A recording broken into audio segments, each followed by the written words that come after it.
Okay, we are live. Welcome to a new episode of All Things Xbox Podcast. The software seems to be working now, which is beautiful.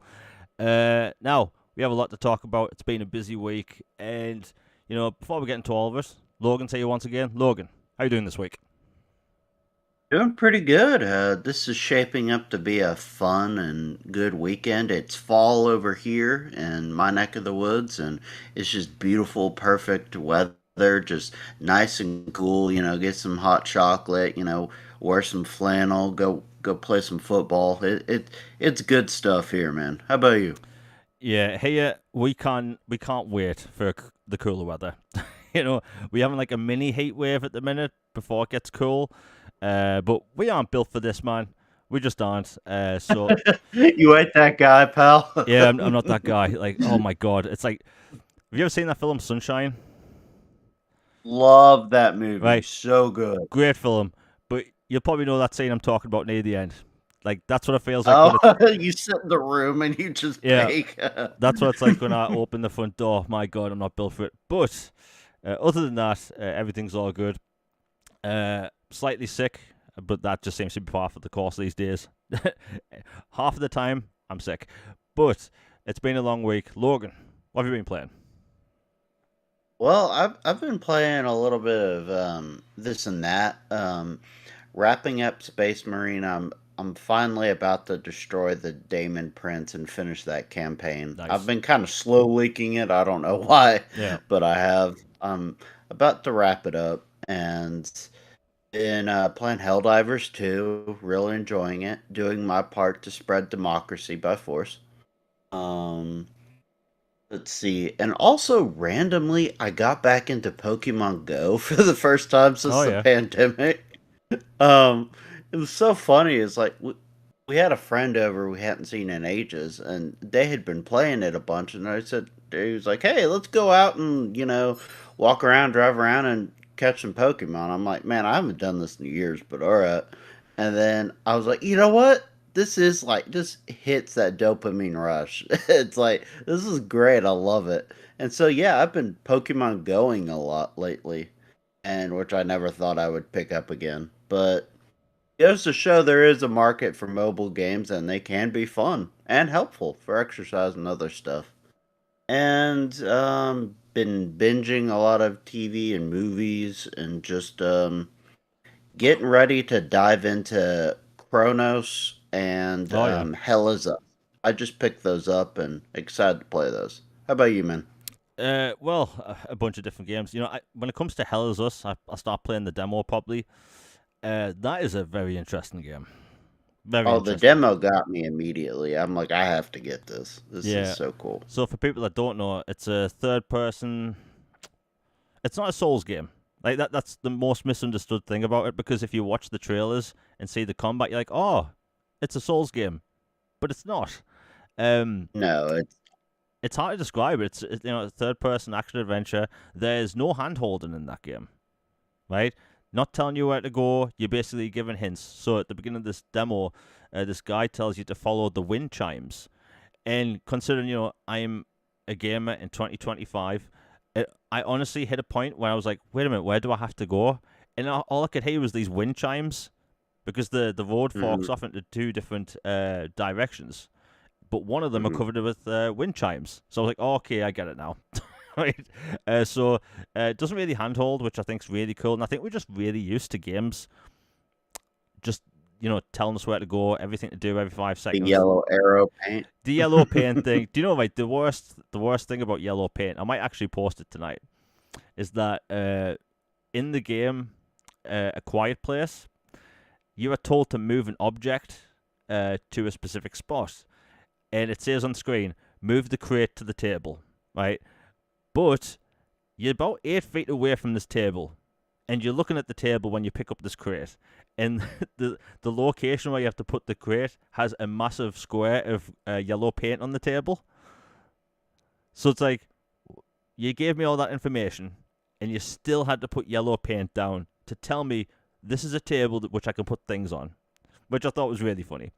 I Um, mean, there are some dense people, but that's really dense. yeah, if I could find it in me OneDrive, I'll post it later. It's just hilarious. Final Fantasy 16, which I've talked about non-stop, apparently since that game came out to Xbox. But honestly, I'm actually near the end. Because multiple people have told me it has a very distinct, point of no return, like a lot of other Final Fantasy games. So I've been kind of loosely keeping track. Like, do I do the DLC now? It's like, no, the game very much lets you know when there's stuff to do. So I basically have the last mission plus 2 expansions. So I'm guessing I'm going to be done, and I'm being optimistic here, by the end of the week. But I've loved every second of that game. Now, for the past 2 months I've been saying, it's a 10 out of 10 experience, right? That isn't my final score. Some of the side missions are a bit monotonous because it's like, go to certain location, talk to person, go to the second location, defeat some enemies, talk to the first person again. It is monotonous, but it's basically how you get the collectibles in that game, is by doing quests. It's fine. I'll talk about that game at length another time. And Cyberpunk, my God, that game's good. The amount of times I talk about that game, people just assume it's like one of my favorite games of all time. It's not. Like, I just think You're not a yellow chair, bro? Yeah, definitely not. If CD Projekt Red want to give me a yellow chair, I'll take it. But like, it's a very good game. Don't get me wrong. But like, I've never actually finished the main story. Like, I've got to a certain point with the side quests 2 times now, and other games just have come out. So like, I've spent the past month slowly playing it, thinking, like, if I don't play it now, I'm not going to get to play it till next summer. So I thought, screw it. I'm not going to play really anything else until I finished at least Final Fantasy or Cyberpunk. But man, it's a good game. It's a really good game. If people are just joining the show now, let me know in the chat if the audio's okay. I've had some issues before we went live. And also share it out. The YouTube's been acting up today on the creator side. So liking, sharing is appreciated. And the other game, and I received this review code, it's for a game called Ericsholm, The Stolen Dream. So for people that are watching at home, obviously, you're going to see throughout this gameplay where there's this sort of isometric look for this realistic looking game. That's Ericsholm, The Stolen Dream. It was actually developed by, let me see, I've wrote down here, by Nord Current Labs, and it was published by River End Games. Now, it's actually one of the most impressive games that's came out this year, technically, and nobody's talking about it. It's a super realistic, I want to call it a stealth action-adventure game, where, in these third-person stealth action-adventure games, you go from point A to point B and try and avoid enemies. It's one of those games, but it's from an isometric perspective, so you can actually see where all the enemies are coming from. And throughout the game, you get different kinds of abilities to get to different locations quicker, take enemies out, distract them. And it has very Splinter Cell style elements when it comes to sneaking around, so you have to avoid stepping on metal grates when there's no sound going on. Loud noises cover walking over metal grates, that type of thing. Enemies have lines of sight. And honestly, it's one of the coolest games I've played this year. It's around 10 to 15 hours long, depending on if you get the collectibles. It has proper cutscenes, with cinematic style. So if you think it's just going to be isometric the whole game, no, that's just the gameplay. It has a very focused story with interesting characters in a very interesting world. It's set in this, I want to call it a kind of a alternative steampunk Victorian era game. Where you spend the bulk of the game looking for your younger brother who's in a mine. I won't go into the story that much because it's filled with spoilers, but it is so different and very refreshing because you're basically given every level a location where you have to get to. And it's semi-linear. There's multiple paths to each location. And you just have to get from point A to point B, pick up some collectibles, solve some very light puzzles. I know a lot of people are very put off by puzzles. This game, very light, very easy to understand. You need to weigh down this thing, and there's 2 boxes next to it. Put the boxes on the thing, that type of thing. And it's just very entertaining. I don't have the price wrote down right now. I think it's around $24. I'll have to check. But for a game of that quality, at that price, I highly recommend it.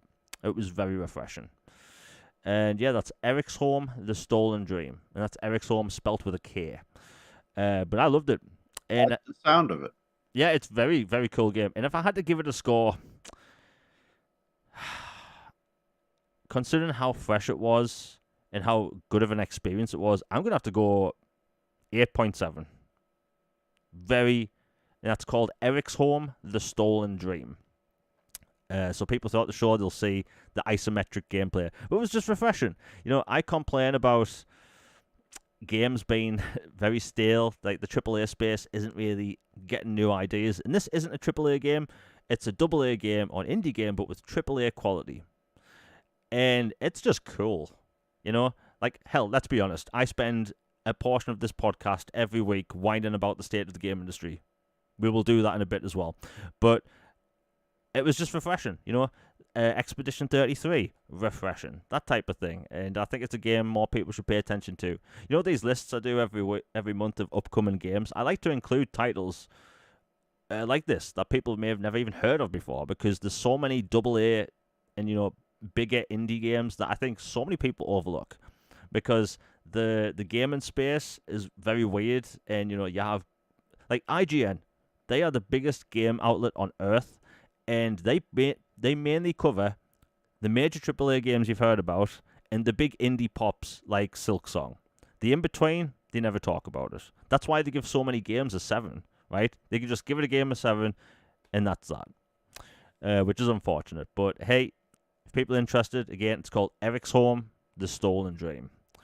And actually, by the way, it has possibly some of the best graphics this generation. Like, so much detail, so much stuff going on in the world. And even though the camera is restricted, they take advantage of that. Games where they have set cameras, like much like the older God of War games or the older Resident Evil games, like, there's nothing going on behind the camera, so they can use that extra horsepower to push around with what's going on screen. And I actually like that. So I would love to see more games like this and take advantage of, just setting multiple camera angles, anything like that. But yeah, very cool game. Highly recommend it. And yeah. Anyway, that's what I've been playing this past week. Tons of cool stuff. And also, a bit of Hard Space Shipbreaker, because apparently I'm addicted to that game. Dismantling starships. I'm pretty sure that's something I've wanted to do since I was a child. And this is the closest thing I'm going to get to it, unfortunately. Anyway, we'll move on. We have exactly 17 topics. It's going to be a long one. Well, it's going to be 2 hours like normal. But yeah. You know what? Excuse me. Logan, you mentioned this before we went live, and that is Life is Strange is getting a TV show. Yes, I saw a post earlier that was on the timeline that apparently Square Enix has reached a deal with Amazon Prime to make a Life is Strange series for the streaming service, and Amazon has been doing really good with their adaptations lately. Obviously, Fallout and some other ones that are, well received. So I think it's a good pick, and as someone who adores those games and loves the stories and the characters and the adaptability and the soundtrack, my goodness, like those games have god tier soundtracks Oh, yeah. on them. They're just like so good. So yeah, I'm definitely looking forward to it. And if for some reason you have lived under a rock and don't know what Life is Strange is, basically the series originally came out near the beginning of the Xbox One PS4 generation. The first game has Chloe and Max. They're friends at some boarding school academy in like the upstate Washington or Oregon kind of. They're a little ambivalent, ambiguous, but North Pacific Northwest United States. And Max discovers that she has powers, and and so it's about them coming to terms with that and using those powers or not using those powers, consequences, and then there's like fun photography, things, and then like skills and just really fun stories. And there's like several of these games with different stories, or they somehow connect in different ways. But I'm looking forward to the show.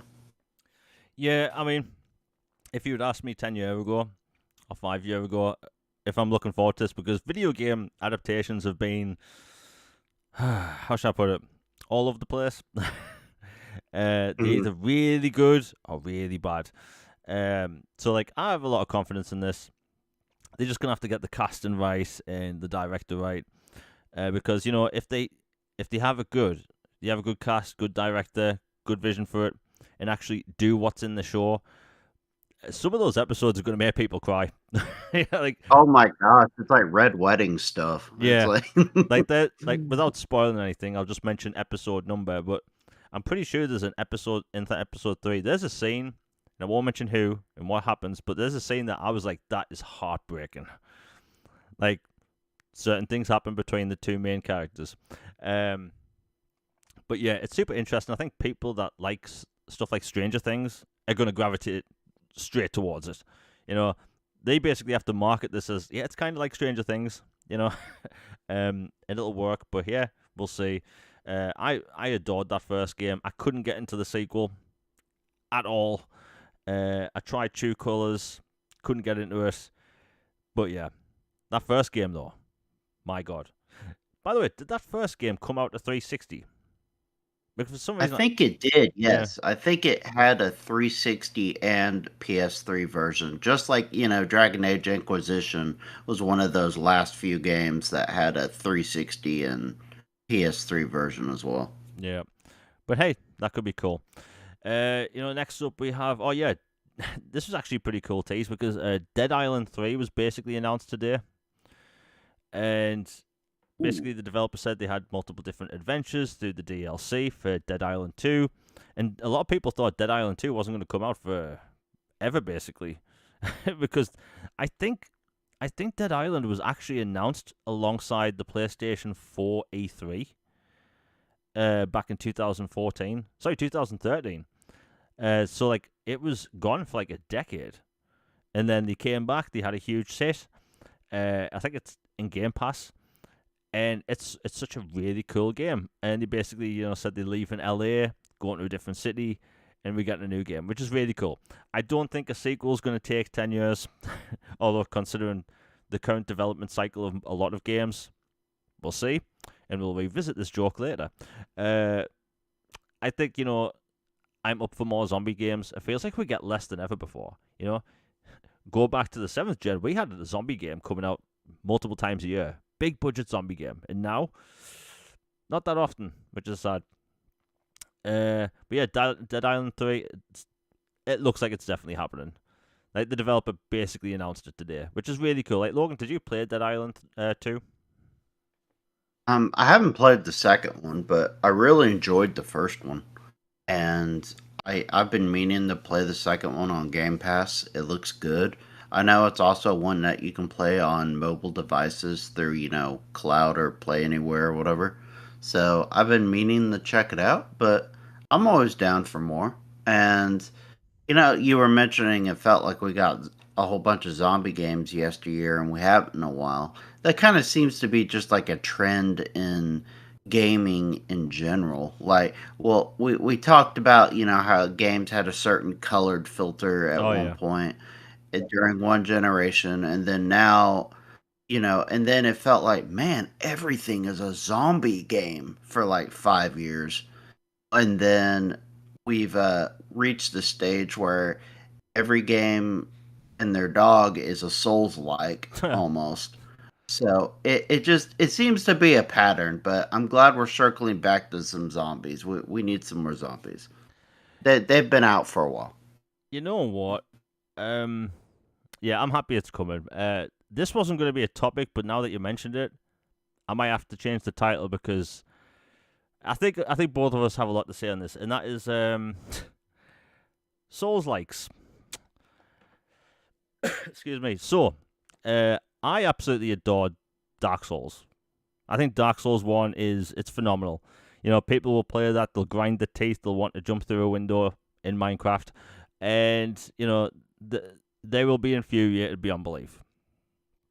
And then I played Dark Souls 3, loved it. Difficulty absolutely destroyed me, but I loved that world. And Elden Ring, I still say Elden Ring is one of the best games of all time. Right? It is. The discoverability, the open world, the fact that there's no backtracking for bosses, which, my God, not having to backtrack for bosses has to be the best feature in a video game ever. Because in Dark Souls, you can spend half an hour trying to get past enemies to get to a boss, and then when the boss takes you out, which they will, you have to do that all over again. But in Elden Ring, you just spawn outside the gate. That's literally it, which I love. And trust me, I learned that the hard way. So I clearly love Elden Ring. I put 133 hours into the story before I finished it. And, it's one of the few 10 out of 10 games, in my opinion.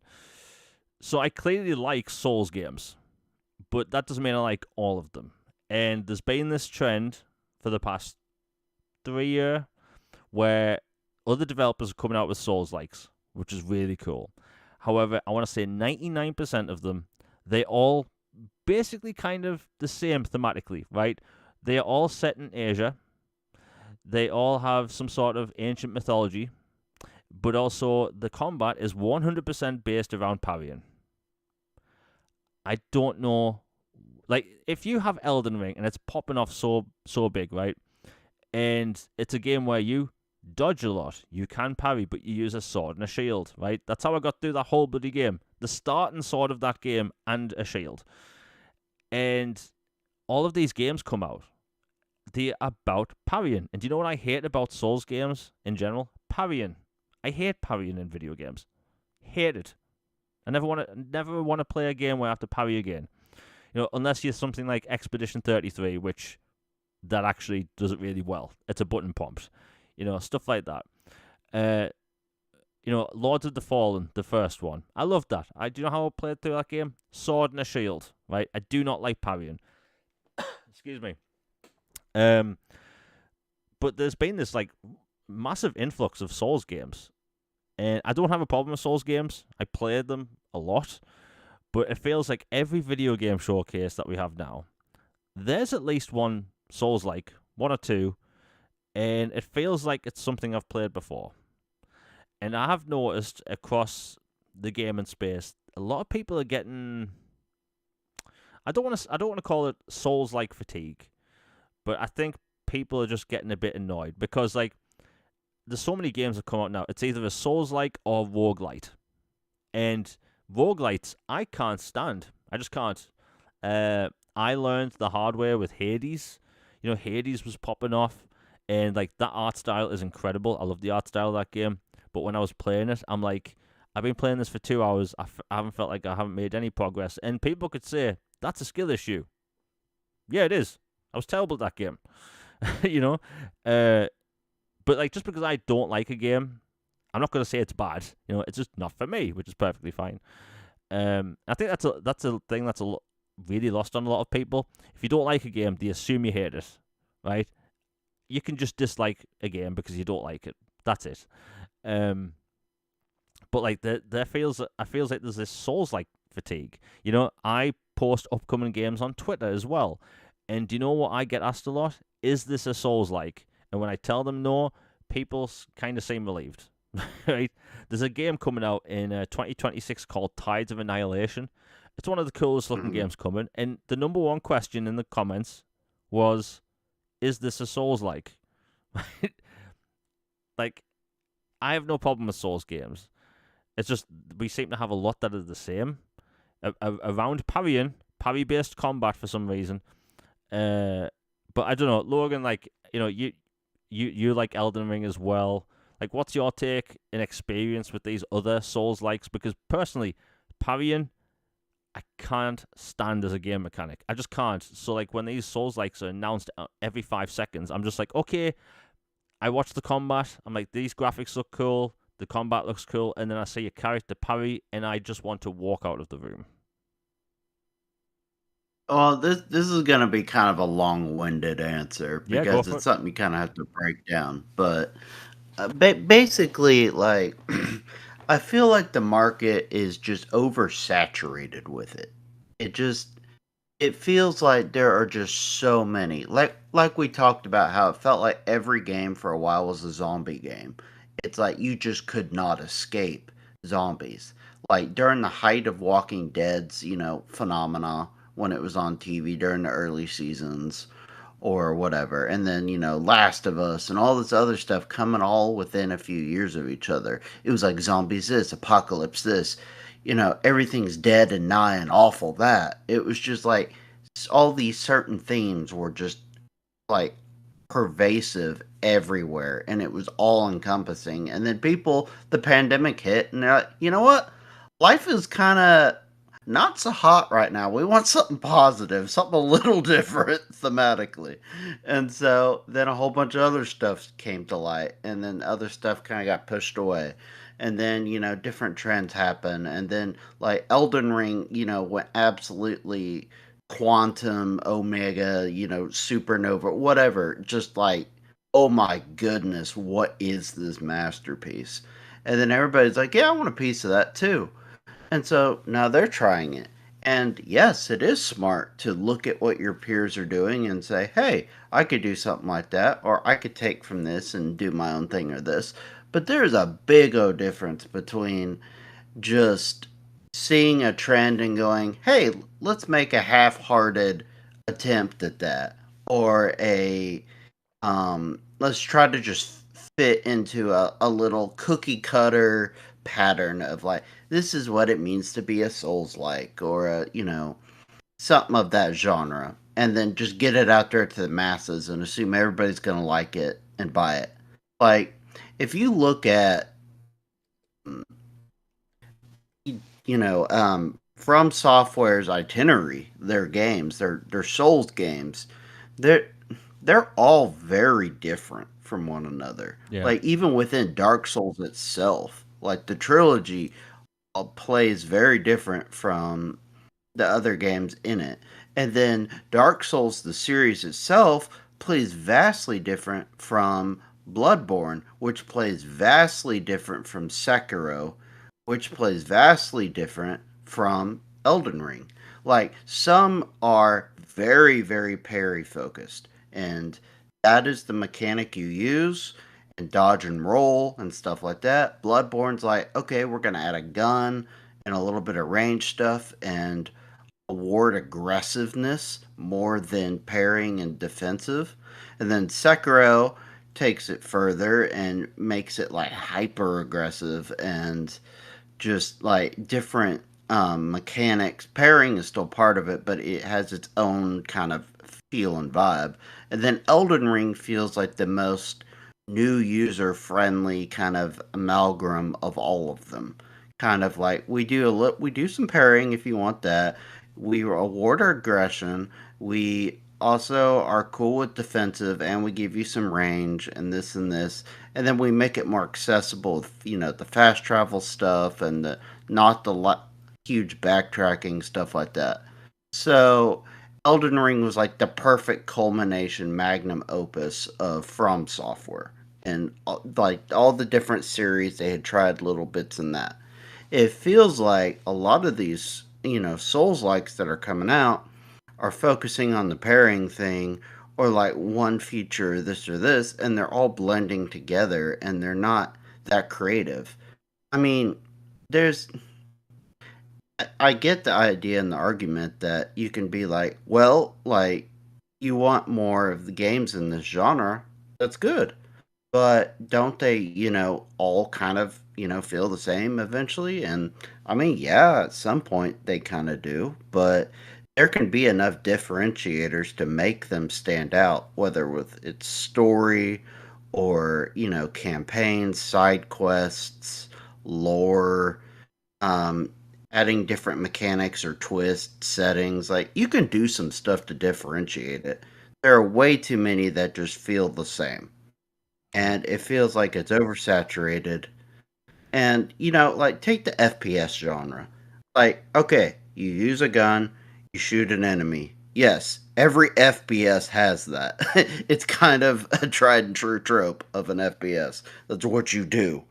But there's a big difference between Doom or Halo or, all these other FPS franchises because the way they play. Even Doom, for example. You take the classic old Dooms, which were very run and gun type, and then you have Doom 2016, which was very um, run and gun, and then Doom um, Eternal, which was just like you were flying like a spider monkey on Mountain Dew. Like you can't stop or you're dead. You're just running everywhere constantly, just like you cannot stop. It's like not just running, it's like jumping, parkour, climbing, boosting, portal things, all this going on while there's this ungodly amount of enemies trying to rip you apart. And then, then they're like, all right, people had some thoughts on that, so we'll go the opposite direction. We're just going to make you an unstoppable juggernaut who plants your feet into the ground. Is like, come at me, bro, for Doom Dark Ages. Yeah. And you just annihilate people with ungodly force. So, my long winded answer is that I think there is an oversaturation. There's not enough to differentiate these. There are some good ones, some I really enjoy, and I'll shout them out. I'll go through my library later and shout out some that I really enjoy. But there are way too many that feel the same, and it feels just like we are creatively stagnant and we need to just hop on the coattails of somebody who came up with an idea and we're just going to run with that and push it into the ground. Like that radio playing that one song everybody loved a year, and then they hate it by the end of the year because they won't play anything else on the radio. Yeah. You mentioned that song everyone hates. There's a song in the UK that came out in about 2014 or something, and it's played on UK television every day for the past 10 years. And it's, I can't remember the name of the song, but this clip went viral on social media because it's a holiday advert. It's the Jet 2 holiday advert. You've probably heard it. I'm guessing not. But there's a Jet 2 holiday meme that floats around, and there's this song that's been played on television every day for 10 years. And every time it comes on, I want to find something to jump off of in Minecraft. But yeah, and mentioned that boomer shooters. Do you know what my favorite boomer shooter Doom clone is? It's a Warhammer 40k bolt gun. Oh, that's so good. Yeah, that is so good. And like, there's a button in that game that just makes you shout, like for honor or something. It's like it's a useless button, but it's just epic at the same time. But yeah, I think bolt gun is my favorite Doom clone. But the Souls-like things, and there are Souls-likes that are different, that I think that nobody talks about, which I think is really cool. And that is one of which came out this year. It's called The First Berserker Kazan. Oh, yeah, that one's really good. Yeah, that is such a cool game. It has this sort of like anime aesthetic, like gritty anime aesthetic, and the story is actually really cool. The combat you can block in that game, it's not really about parrying in that game, which I really like. And it's probably one of the best Souls-likes in a long time. But for me, Elden Ring, it's so special, man. So special. Dark Souls 3, also special. Dark Souls 1, I didn't like Dark Souls 2. I don't know why. I just didn't like it. You're not the only one, man. That's kind of the black sheep of the FromSoft family. Yeah, just the way you get flasks in that game. I was like, nope, I'm out. And there's games in the Souls-like genre that pops off, and I'm just like, I just can't get into it. One of which, and I'm going to get hate for this, is Sekiro. I played it. I have it on my shelf. It's not for everybody. It's not for me. I just could not get into it. I love the theme of it. I love the look of the enemies. The main character's cool. But I just don't get it. Like, it's too much. But again, parrying, not for me. Next time there's a video game showcase and you see a new Souls-like announced, which is going to happen, and it just happens to be set in like Asian mythology, which is cool, but again, it'll be Asian mythology, and the combat will be around parrying, you will hear a scraping sound, and that's my eyes rolling back into the back of my head, because I can't stand it. But yeah, there is some oversaturation. It's kind of crazy because all these games are coming out, and none of them while they don't try to emulate Dark Souls, not really, or Elden Ring, they all copy each other. They all feel the same. You know, it's one of the reasons why I play Elden Ring. There's nothing like Elden Ring. You know, I'm sure there's other games coming out in the future which I'll play and I'll like, but for me personally, yeah, there is some fatigue going on with Souls likes and roguelites and stuff. I do plan on playing Silksong, which we're going to be talking about in a bit, because I think that art style is gorgeous. I love that type of art style. It's phenomenal. Just the way it pops, there's something about it. But yeah, that's Souls likes. Wasn't really going to talk about it, but yeah, when Logan mentioned it, I was like, I have to talk about this. You know what? We'll talk about this quickly because ever since Indiana Jones came out by Machine Games, a lot of people have thought maybe this is the end of Wolfenstein games. It might just be. And it kind of just came out yesterday that Machine Games kind of hinted that they're going to make more Wolfenstein games. And, they did make 3 very good Wolfenstein games. The Old Blood, the New Colossus, and it's on the tip of my tongue. I can't remember. But they made 3 very good, I was going to say Elden Ring games, but they made 3 very good Wolfenstein games. And then there was the Young Blood, which people weren't really, liking that much. And it had this weird, co-op live servicey thing people didn't like. But people want to see that story finished, And for the past year, I've been saying, you know what, as a Wolfenstein fan, I'll be completely fine if they just make Indiana Jones games for a while. But seeing that thing yesterday about Wolfenstein coming back, I actually smiled. I was like, that's actually really cool to hear. I do think we could get both games at the same time. Pete Hines in the past, which we'll be talking about in a bit, he did, yeah. Good name drop, by the way. Yeah, he did say, I think it was in 2020, that there are more Wolfenstein games coming. So we could technically see one anytime. Microsoft, for some reason, they've been able to keep a lid on a bunch of games. Hopefully that's one of them. I would love more Wolfenstein games, and it looks like they're coming.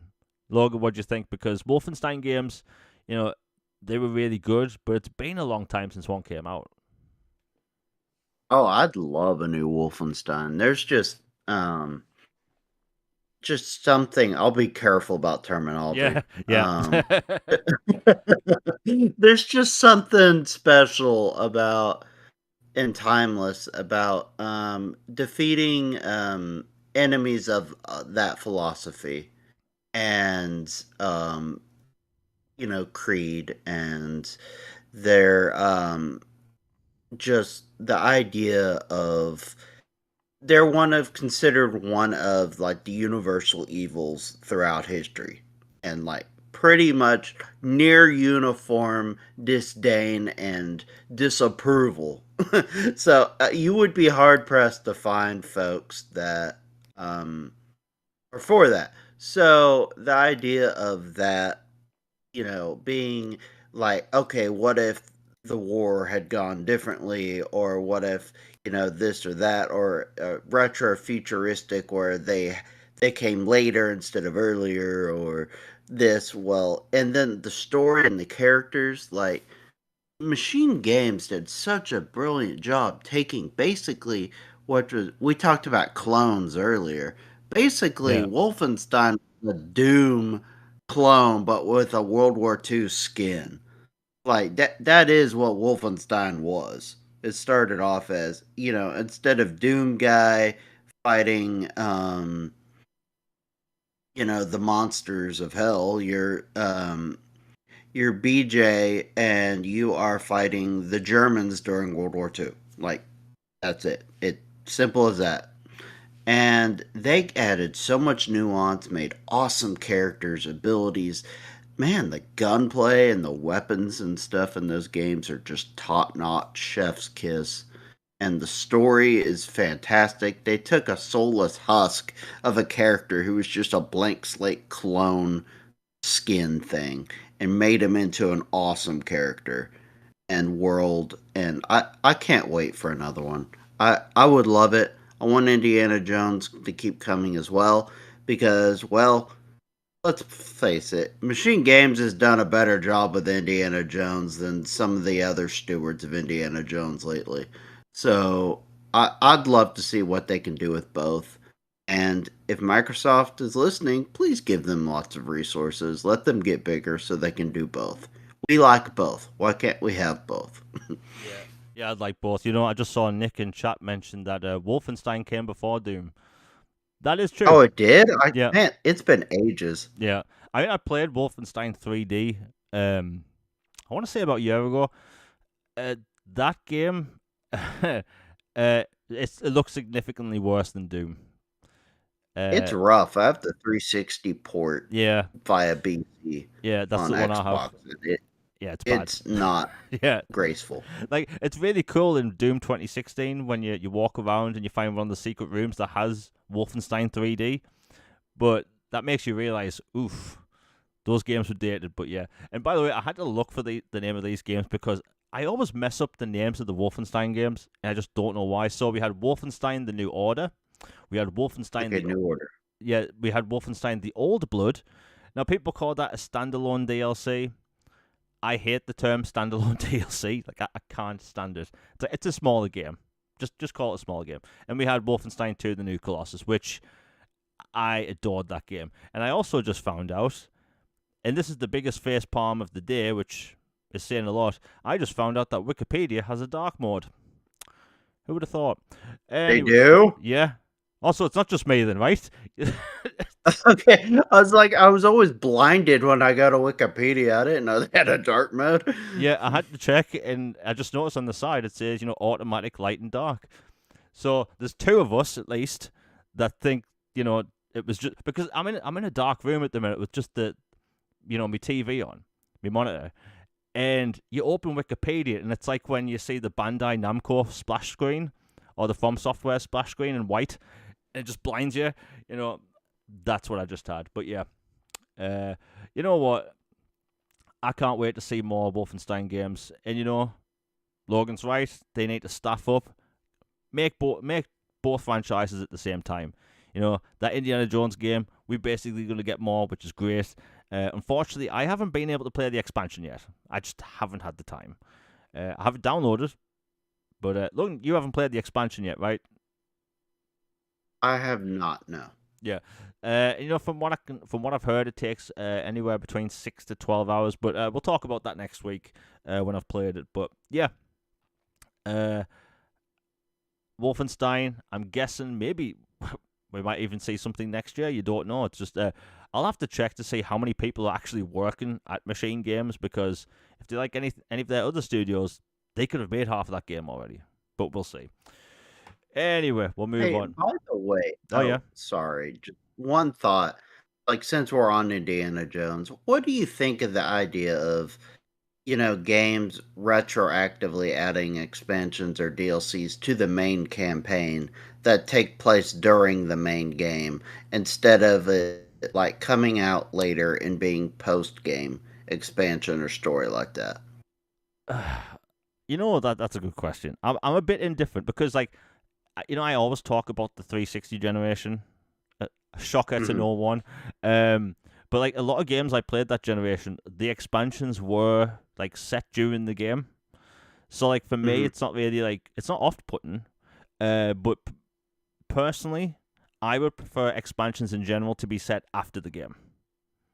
I agree. Because like I use Indiana Jones, it's set. As far as I know, the new expansion for Indiana Jones is set after the first act. And that's perfectly fine. I didn't shrug or anything. I didn't think it was bad. But I just like the idea of games setting their expansions afterwards. But it doesn't really bother me, hell, I'm a Mass Effect fan, right? 99% of that DLC is set during the game, other than Revival. Arrival, which couldn't be played during or after, although you have to be a masochist to play it afterwards. Yeah, I'm indifferent. Why? What do you think?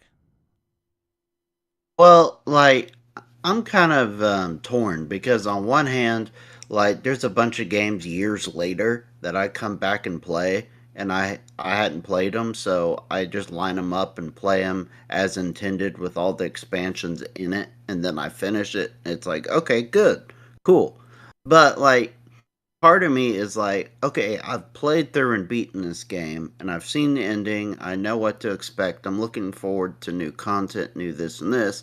And well, when you went down this path and then it, had a cutscene or whatever and this, it's Yeah. like, well, let's tell you what actually happened during this, or go back and like kind of stretch the, content a little bit by just putting more into the middle of the game. Like I think it's okay, but I just personally I prefer it to like, come out when it's intended because sometimes it feels just like a well, why wasn't this in the game to begin with if it's meant for the middle? Like I don't know. It's not a huge deal. It was just something I was thinking of when I saw that it takes place during the main game instead of like after.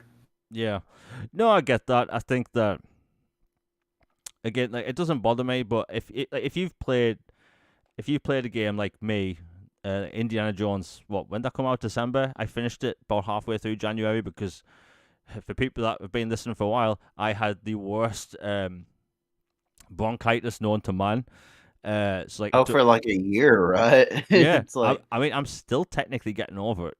But like, I was like really sick. I want to say up until May. So I got sick in November, and I was sick through to May. 2025 has not been the best year. I'm not gonna lie. But yeah, like it took me a while to finish the game, and so it's like I haven't played that game since January, and playing a new DLC now set during the campaign. I'm like, yeah, I would have preferred to have been set afterwards because I remember the ending, but remember what happens after the first act. It's like, do I play the game again from scratch? Do I get a little reminder about the story? it's been a minute. Yeah, and that's the problem about these expansions that come out way later. Because if it's like a month afterwards, I don't think it's a big deal at all. But like 6 months, 7 months, like sometimes you get expansions for games that are years later. So like I completely get that. But who knows? I mean, maybe the next expansion, because there's been a rumor that we're going to see another Indiana Jones expansion. I'd hope that to be set afterwards. Why not? Maybe a completely different setting. But I completely get you. Like it can be a bit tedious. I'll be interested to see like what they do in the future because when they do a sequel, and I'll post about this later as well. I would love it if the sequel starts with the opening scene from I'm forgetting the name of the second Indiana Jones film. Temple of Doom. Temple of Doom. Thank you. I would love it if the game starts off with the opening scene as a tutorial. So much like how the first game starts off with the opening of Raiders of the Lost Ark, where you go into the the tomb and then you get chased by the ball, that type of thing, and you get the golden idol. Like I love that. The opening scene of that game would be phenomenal. But yeah, we'll see what happens. I just like machine games. Anyway, Oh yeah, they're awesome. Logan, I know you want to talk about Spyro because you really, really love Spyro. I like Spyro. It's been a while. I played the Reignited trilogy. They did a phenomenal job with that. It is a remake. It's a beautiful looking game. Still keeps its charm, but like we haven't had a Spyro game, a proper Spyro game in it has to be over 20 years. I mean, it's been ages. I Spyro was one of the reasons I got a PS2 to begin with, so I could play the trilogy on it, backwards compatible. Yeah. And I'm a huge platformer guy. It's not my main genre, but it's definitely a genre I still thoroughly enjoy. And like we talked about oversaturation, this and that, and like sometimes you just want something a little happier and more, just family friendly and chill to play. And that feels fun and kind of just innocent good vibes. And Spyro does that, and I really like it. And there's something to be said for it, that Pixar, Disney kind of aesthetic and vibe. And yeah, today is the 27th anniversary. Oh my God. Yeah, I know. I feel ancient now, but yeah, 27 years ago today, Spyro, the first one, launched on the PS1. So yeah, Canadian guy, shout out to him, had organized this big community day thing every year, and a lot of people get together and talk about Spyro or post content and hashtags and do playthroughs and stuff. And Insomniac did back in the day, and now Toys for Bob does stuff, and then Toys for Bob teased some stuff today, like posting brand new artwork that had not been posted before, and a 27th anniversary, and it kind of almost looked like an updated design to Spyro himself a little bit, which was interesting, and Xbox even chimed in and stuff, and like there's but Toys for Bob is working with Xbox on a game. Clearly, we know Yeah. that, and all signs seem to be pointing towards it being Spyro 4. So it was good to see even more Spyro acknowledgement today, and it just made me feel like, man, 27 years ago, that is crazy. But I love the franchise. I want him and Banjo to come back. As much as Xbox, it has been the dude bro shooter racing box. Like today, in today's environment and everything, they also have like some of the preeminent RPG studios, and you know they have some other studios taking creative risks and trying different stuff. And Toys for Bob isn't part of Xbox anymore, but still they're partnered with them. So please make use of your IPs and bring back the Purple Dragon and the Bandicoot, please. If Atari can pitch to indie devs, hey, we inherited the Bubsy IP and we have no idea what to do with it. Yeah. Come pitch us an idea, please. And then 2 years later, boom, we have a new Bubsy game. Bubsy, of all things. If Bubsy can get a new game in Year of Our Lord 2025, we can get a new Spyro Crash game, please. Yeah.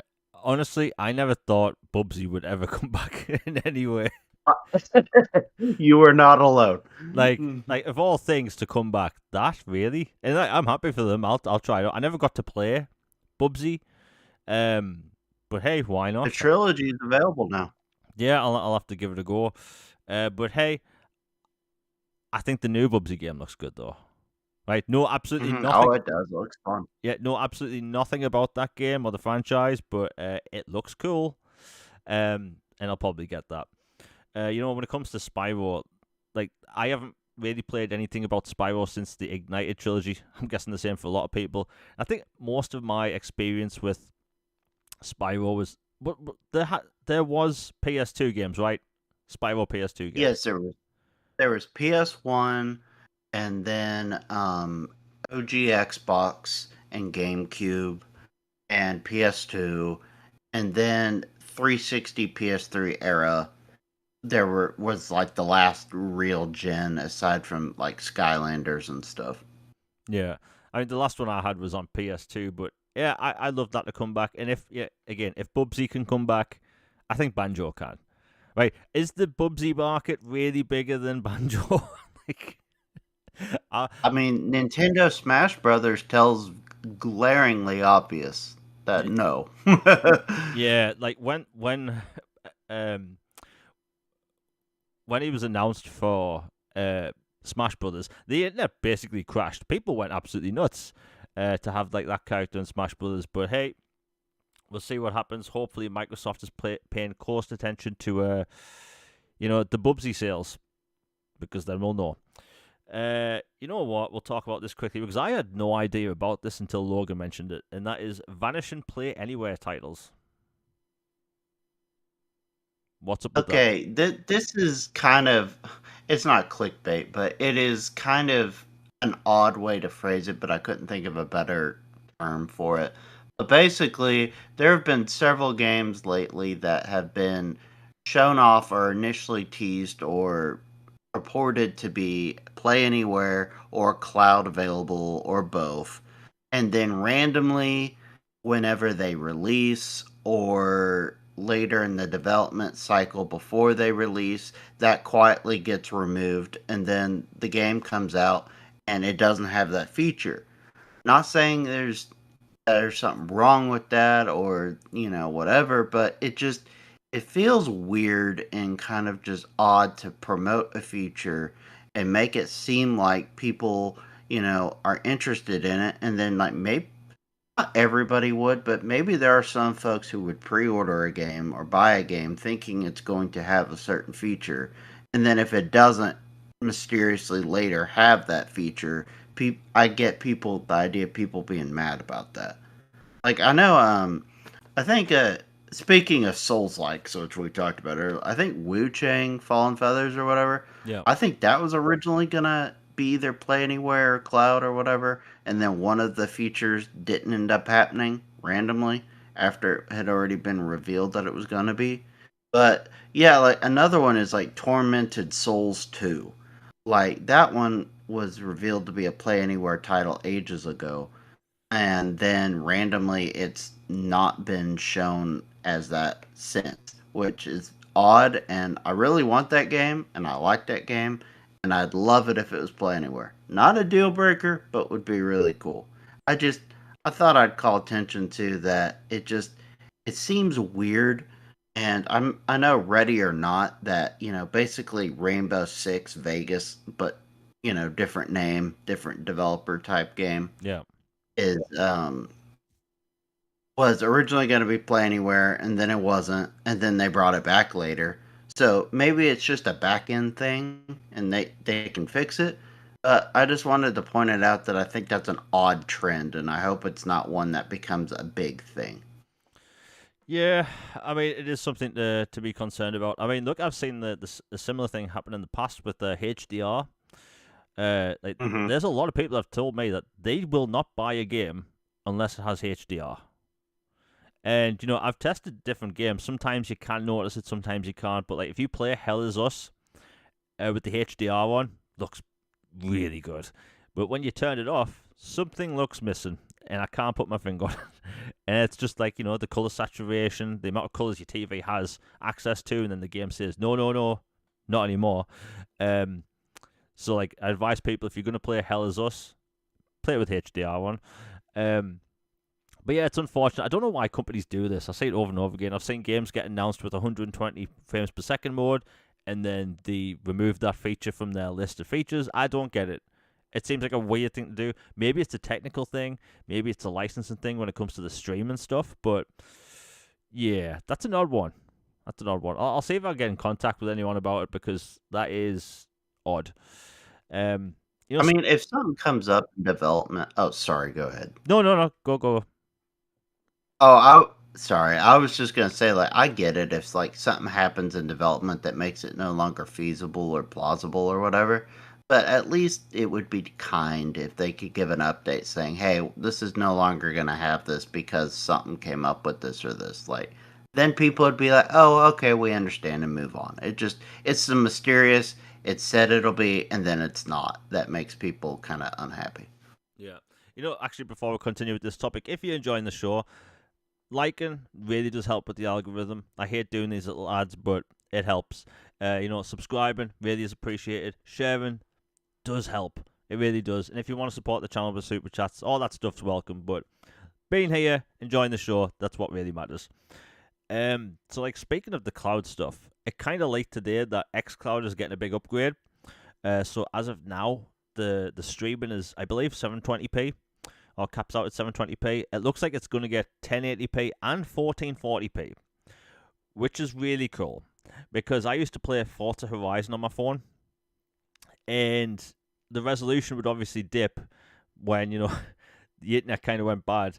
But with it being a higher resolution now, and me being having better internet, this is really cool. A lot of people have been wanting this for a while. I think if you have a modern phone that has a higher resolution screen, you kind of want this. And that, like Logan, you have that what's it called, the LG,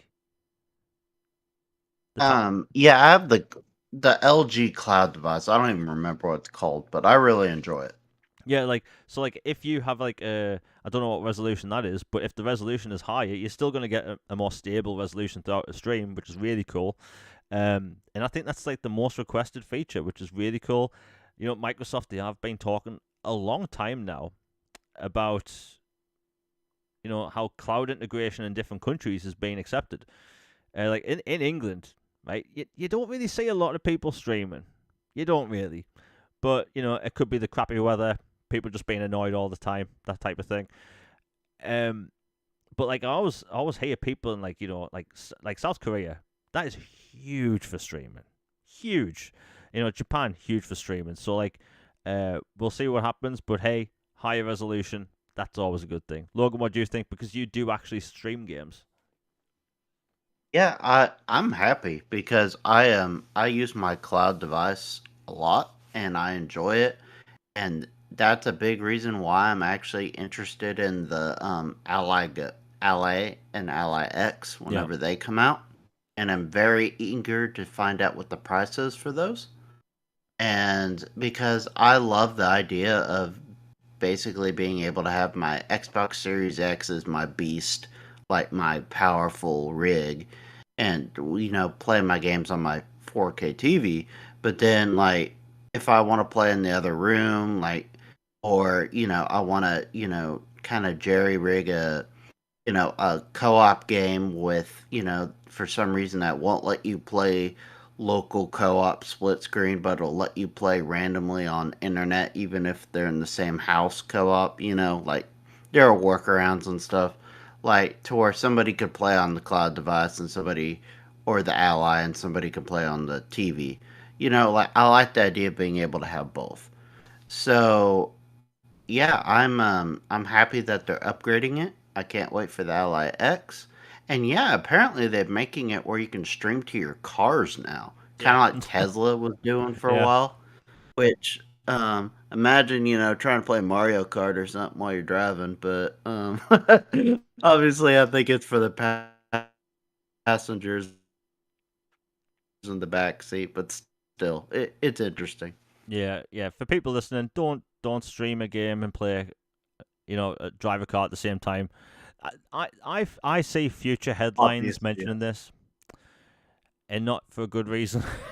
like, like it's cool if you have kids or something in the back, let them play a game. That's awesome. But the second I see like if I see someone playing Elden Ring or something, in, like in the front seat while the AI is driving, oh, we are doomed. Like society is screwed. Like I've seen Terminator maybe too many times for my own good, but that's how it starts. Um, Next thing, the Rumba will be attacking you.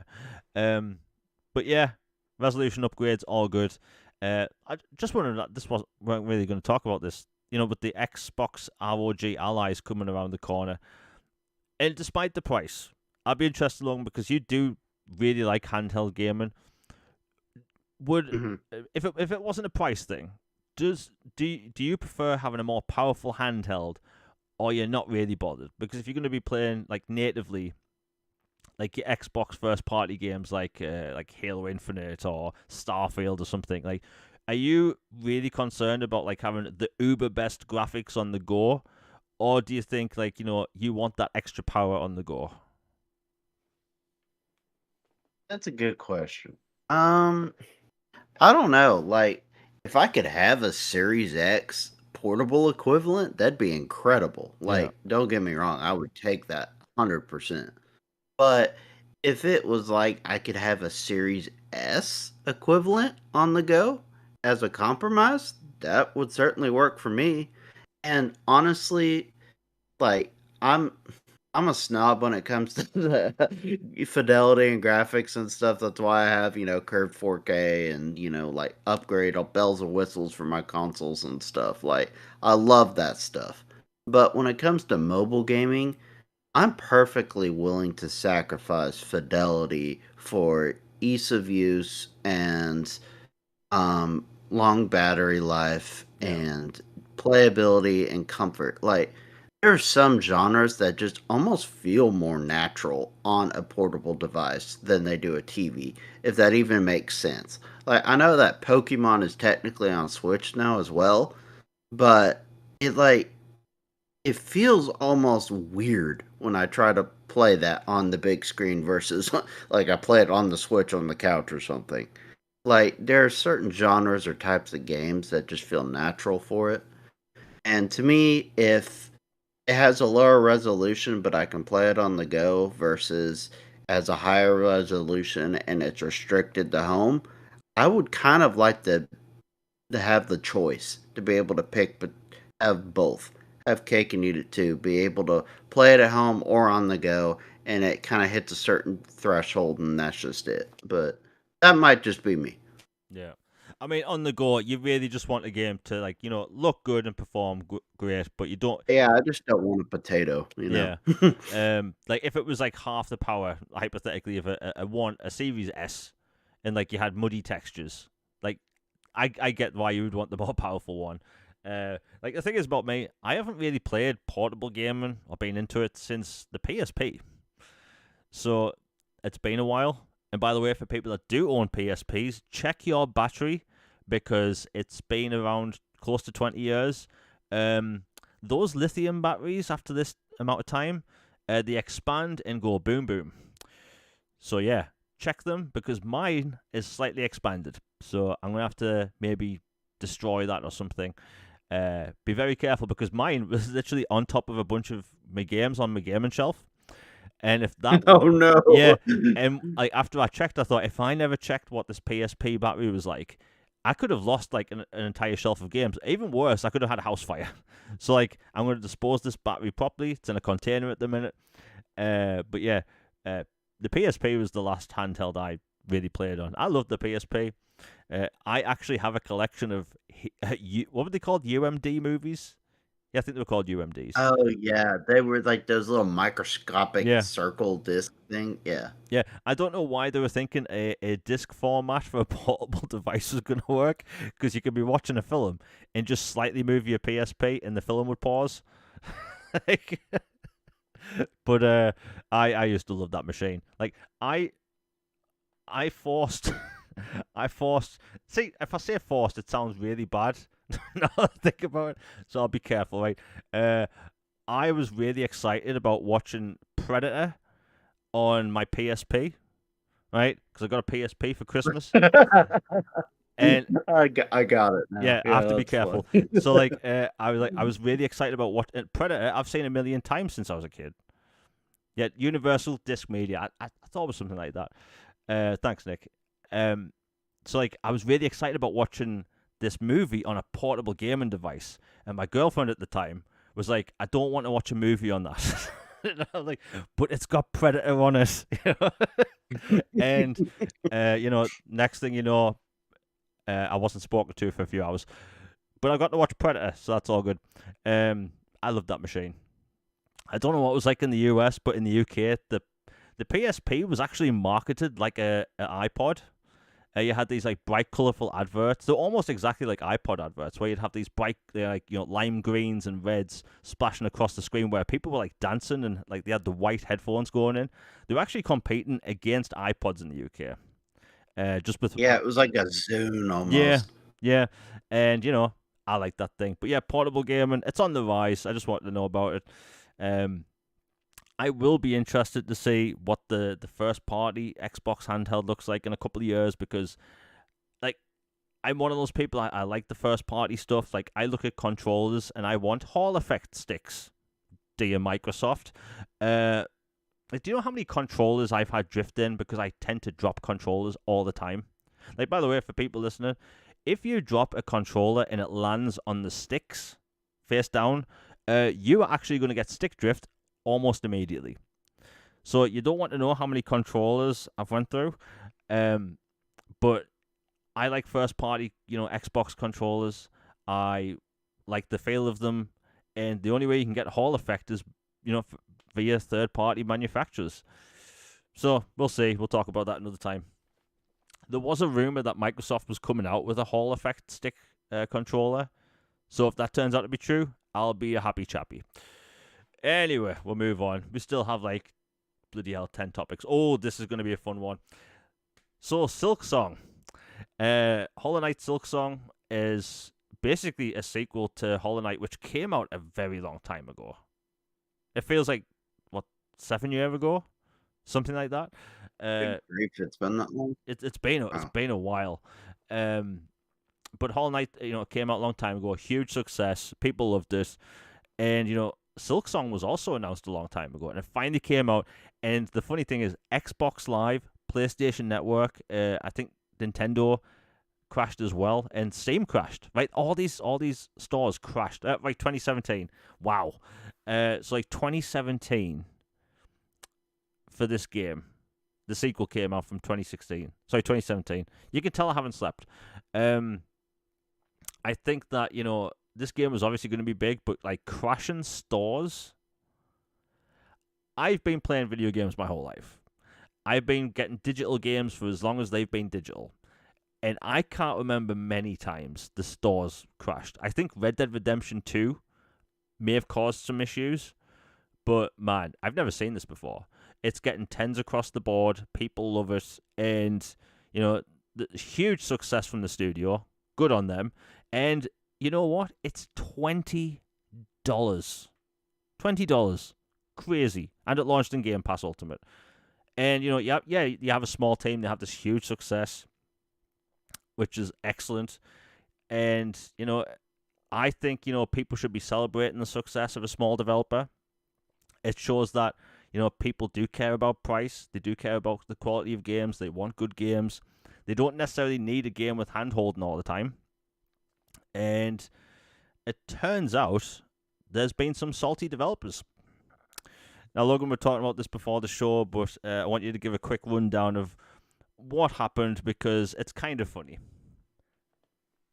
Well, walk with me down memory lane for a minute. You remember when Elden Ring came out and Forbidden West and several other games all within a short span, or like some other examples like that, where a big game that's massively hyped comes out and it does really, really well, and then others are salty that it came out around the time of theirs, and then that they, they get mad and jealous and envious.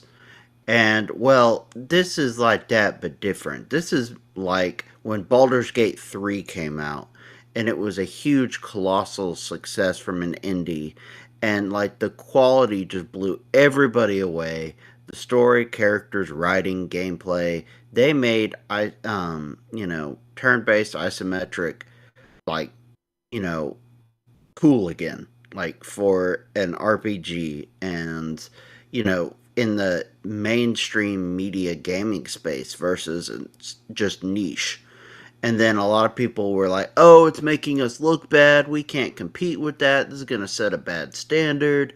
Well, basically, they're doing that again for Hollow Knight, Silksong, because they're like, complaining that the $20 price isn't fair because it's like, well, we can't do that price, or like, you see how much quality and gameplay they put into this and how much years they put into us. We can't reasonably compete with that.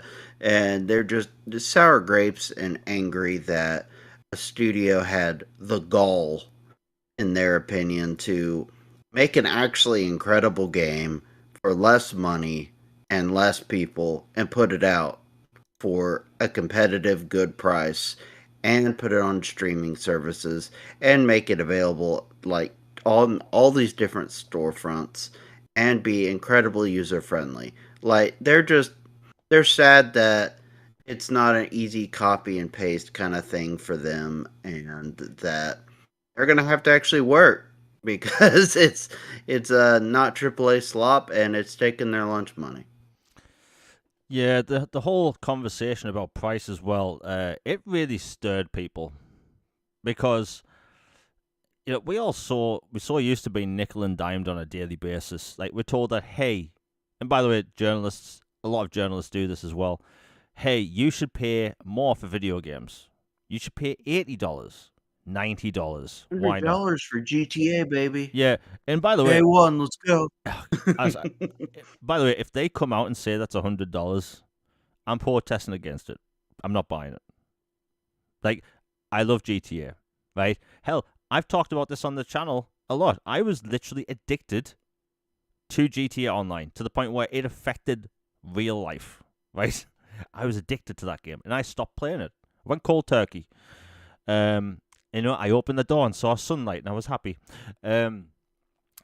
Well, it's Britain. I didn't really see sunlight, but you know what I mean. So like, I'm protesting against these like big prices, right? I've noticed this trend over the past 5 years where if a game is announced at $70 or 70 pounds, right? So £70 I think is around $90. So if a game is announced at £70, I hear it a lot. Like, I'm gonna wait for a sale. Because it's not just 10 extra pounds. I hate when people say that. It's just £10 extra. It's 10 more pounds. It's 10 more pounds when people have less money than ever, right? The economies are going to crash again. You know, like, look, I can't talk about certain things, but have you seen the state of my country at the minute? Not good. You know, like, it's not doing that good. And people have less money than ever. And we've been told, no, you should pay more. Like, a developer from a pretty big publisher told me a while back, and I told Logan this, I may have mentioned it before, said I was cheap. Said I was cheap. Ooh. Yeah, just because I mentioned that games shouldn't be 80, right? Well, you know what that person can eat a bag of. How'd their game do, by the way? Out of curiosity. I might give too much away, but it failed. Okay. It failed. Just curious. Yeah, it failed. Hey, I'm not celebrating that. I'm not happy about it either. But that person said I was cheap. And yeah, and I've spent thousands of pounds on video games. I spent probably more on video games than I should, right? I'm a nerd, right? I spend money on video games. Hell, I have a channel that covers gaming. I clearly like the stuff. So like, you know, we're being told that we should be paying more. People always reply to me saying, hey, but what about 90s game prices? I'm not going into this for the millionth time, why 90s games cost more. But it happened for a different reason. And, you know, we have battle passes in some premium games. By the way, I do not think a premium title should have a battle pass. It shouldn't. If you paid $70...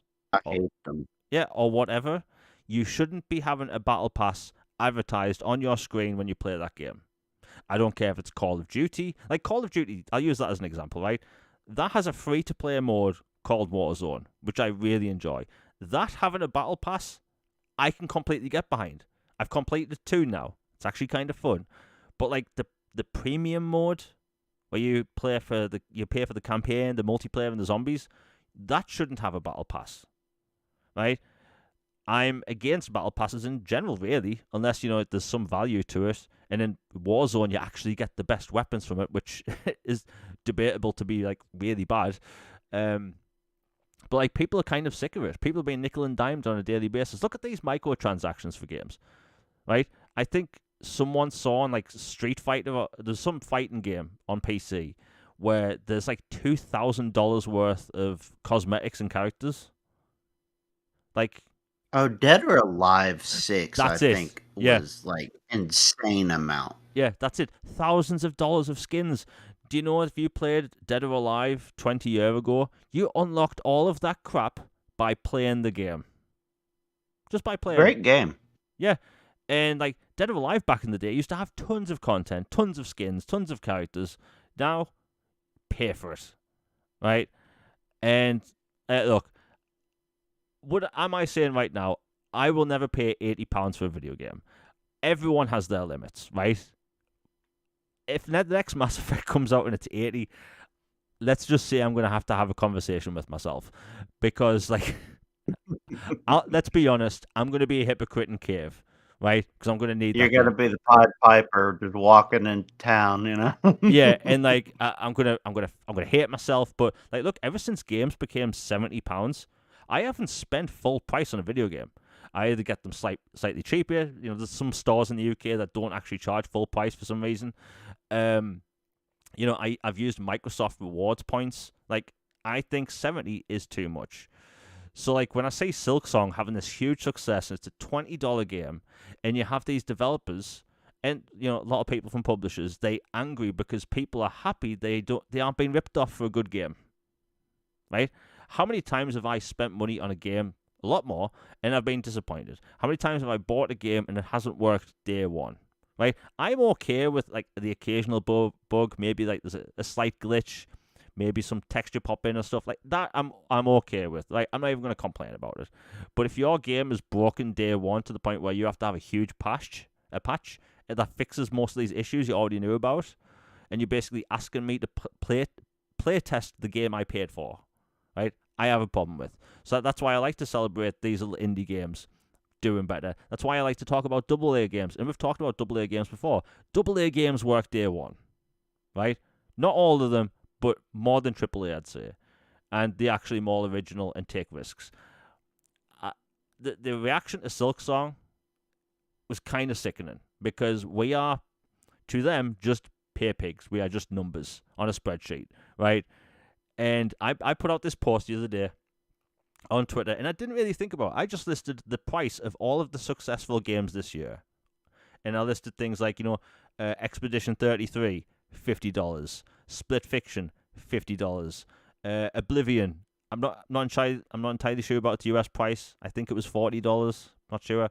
It was around there, yeah. Yeah, reasonably priced. Helldivers 2, $40, I think.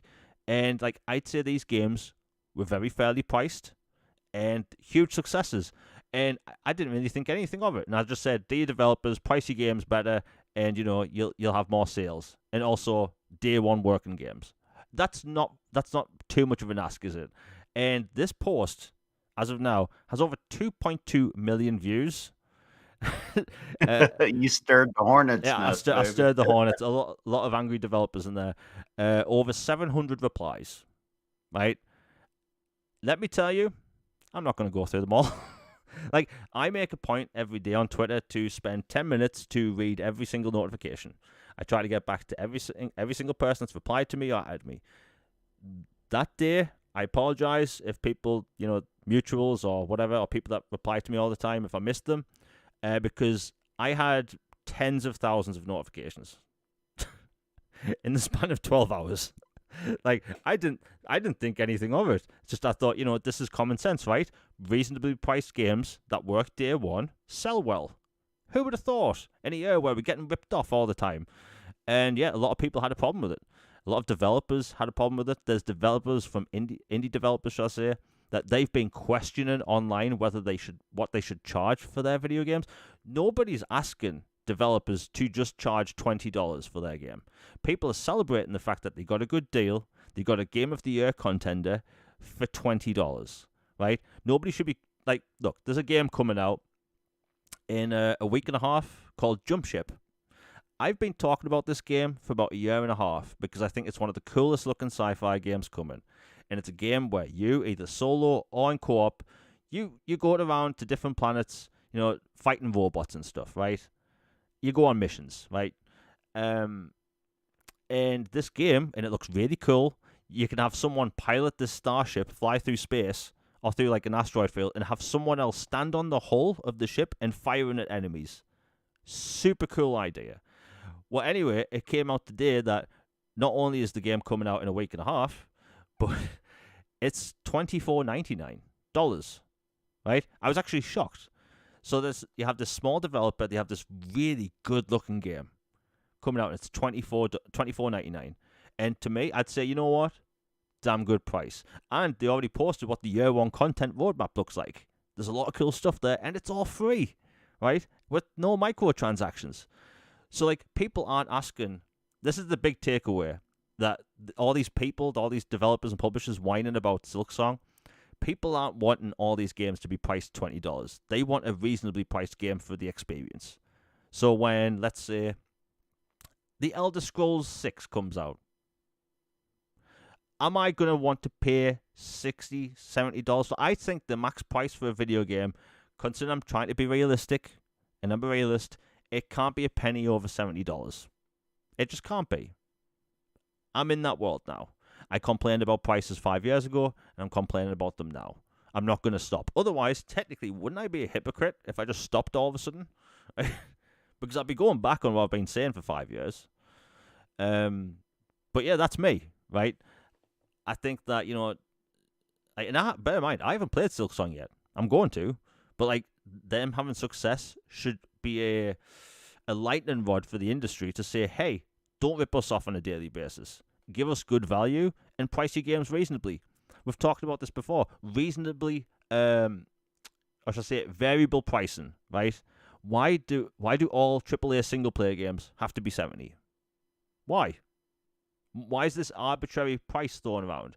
And it has nothing to do with the amount of people that work there. It bloody doesn't, right? Some of the most successful games of all time, such as like Minecraft and stuff, made by one person, right? And I think that is also $25.99 or something like that, right? The game shouldn't be priced for the amount of people that worked on the game. The game should be priced for the audience they want and what they can get away with. That's my opinion.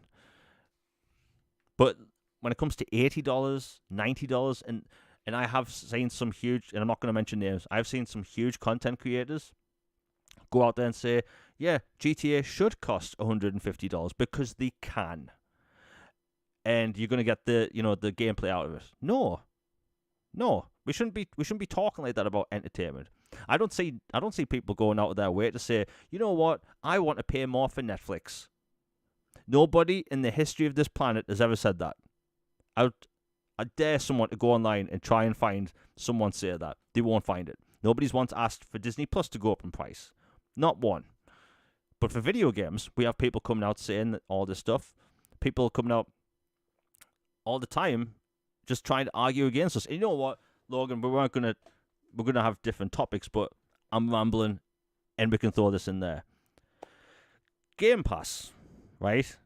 Game Pass is, it's been an industry shaker, and a lot of people enjoy it. It offers value. And Pete Hines basically came out the other day and said, like, less people pay attention to certain games. It's changing people's buying habits, blah, blah, blah, blah, blah. And this current trend I've seen from ex-Microsoft executives, it's like when they are with Microsoft, they are talking up Game Pass. They are talking up Xbox. And the second they leave, they sound like a bitter ex-girlfriend or ex-boyfriend, whatever. And it's extremely noticeable. And I honestly don't get what they get out of this. You have Sean Layden coming out on Twitter saying, he agrees with Pete Hines. But he was praising Game Pass a couple of years ago. So what changed? Did the business model of Game Pass change? Or did his opinion of the service change because he's not with the company anymore? Does that mean he lied when he was with the company? So does that mean we can take him for his word? And I like Pete Hines, by the way. I really like him, right? But like what he said doesn't align up with what we see. We see more developers come out and praise Game Pass because of the value it gives them, because it gives them exposure for their video games. And you'll have journalists, I'm not going to mention them. I'm trying my best not to mention these by name. But like you have these journalists that come out and say like, Game Pass is going to be the end of the industry, all this stuff. And it's always, going against Game Pass. But they won't, interview these developers that have had huge success through Game Pass. Exposition 33, Game of the Year contender, launched in Game Pass. The developer has spoke highly about the service.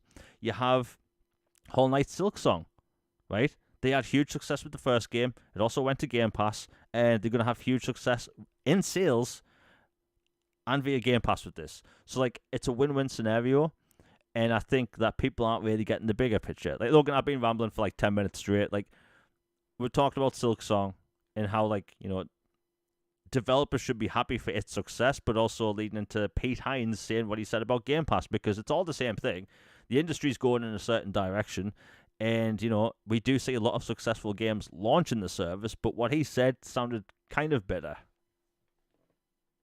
Yeah, it was really odd. One more thing on Silksong. I just saw a post. I don't know how accurate it was, but saying something like they had hit 5 million. Okay, yeah, Insider Gamer had posted that Silksong has already hit 5 million players in its first 3 days. Wow. That's for a small indie.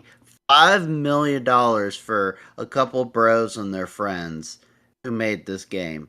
For $20, by the way. Just throwing it out there. 5 million players in 3 days. So, yeah, there's an appetite for great games and creativity and uniqueness and talent. And if you have all those things and you get it out there and people notice, people will flock to it and people will support that. So kudos to Team Cherry. I'm really happy to see that. Okay. And like this does parlay directly into the Game Pass thing. Like you said, Expedition 33, brand new game, brand new studio, their first attempt ever. They make one of the games of the generation, one of the very best games of the year, game of the year contender. Lots of people loved it. Revived interest in turn-based combat and changed it up with JRPGs, a Western JRPG. All this does phenomenal, and people love it. And then Silksong today, like I said, it's just Game Pass is clearly not hurting every game. Like I won't pretend to say there aren't some games in there that maybe they've been lost in the shuffle or something, and maybe they were affected, so their developers are some way about it. But I think overall, the amount of cases of games being propped up and boosted by Game Pass has been um, very high. Like for example, like you always talk about hardship shipbreaker, like hard space shipbreaker. Like for me, my game like that is Power Wash Sim or Crime Scene Cleaner. Like those are games I never would have tried, but they were in Game Pass and I played them and I'm like, you know what? I never would have thought I liked this, but I dig this. This is awesome. And then I bought them. Like there are so many other people I know who buy stuff. They try something in Game Pass, they like it so much they buy it. It's like a amazing demo fest, but you can play the whole game if you want to as part of your subscription. And back to Pete, it just follow a weird trend of, you toe the party line while you're with the company, and then when you're gone, you get interviewed, and then it's a completely different tune. Whether I have a lot of respect for Pete. He did a lot of good things at Bethesda, and a lot of people like him. He's a charming, good dude. Does a lot of good stuff. Respect for him, but this was weird, and it does have some Yabara vibes to it. And um, I mean, and frankly, Pete has kind of put his foot in his mouth a few times with the Xbox community over the past few years with various comments here and there. So I kind of just wonder if maybe it's just a philosophical difference Yeah. and like what he thinks versus the company. And if that's the case, then so be it. Everybody's entitled to that. But it's just weird to bring it up for interviews and stuff instead of just talking about the games or the people and this. And like people always obsess about Game Pass. I do not know why. It is like boogeyman for some reason when it has been incredibly competitive and value friendly and has helped diversify the industry and make some games possible that frankly probably wouldn't have been greenlit or would have been canceled or flopped before. So it just, I don't know, it was just really odd and strange behavior, but hey, I respect him. He's a good guy. I wish him well, but yeah, that was odd. Yeah. I mean, look, like people can disagree with me all they want, and like there's lots of people that disagree with me, right? It's perfectly fine, but it's like the way some people have been. By the way, I'm going to tell people a little story. But when I put out that post the other day talking about game price and stuff, um, someone replied to me like disagreeing that saying Game Pass is bad. Honestly, to everyone listening, I've had a really bad time sleeping over the past 12 days. In the past 12 days, I've had about 10 hours sleep. I've suffered from insomnia since I was a kid. Literally, clinically diagnosed with it. I just live with it, and sometimes it can be okay. Sometimes it can be pretty bad. This is one of those bad times. So anyway, I blocked someone that disagreed with me. I couldn't actually remember how they disagreed with me, but I blocked them. Didn't really think anything of it. And this person replied to my last video complaining that I blocked them. And you know what? I thought I was a bit harsh.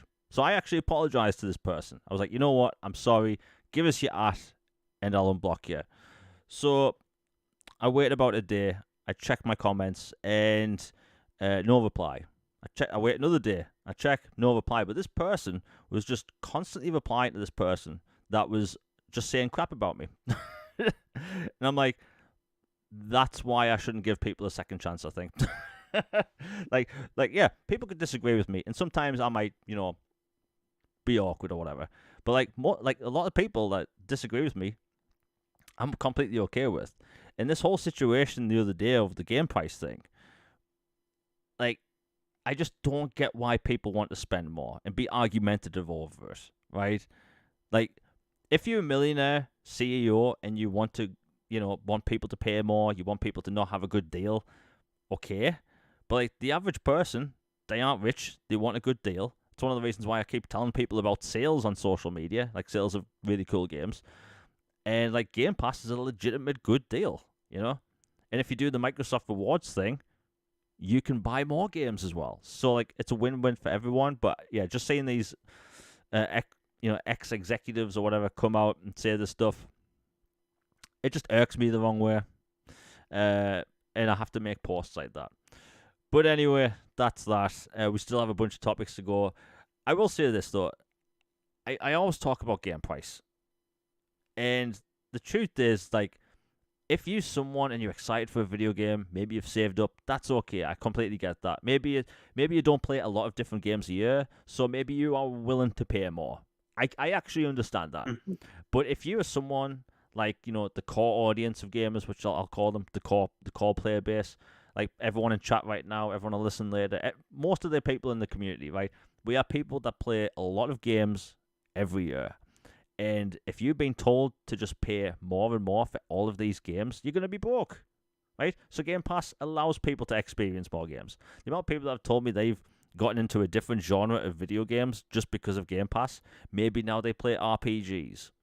There's people that have told me they've never played a JRPG before until they played Persona 4 Golden, right? And now they love JRPGs.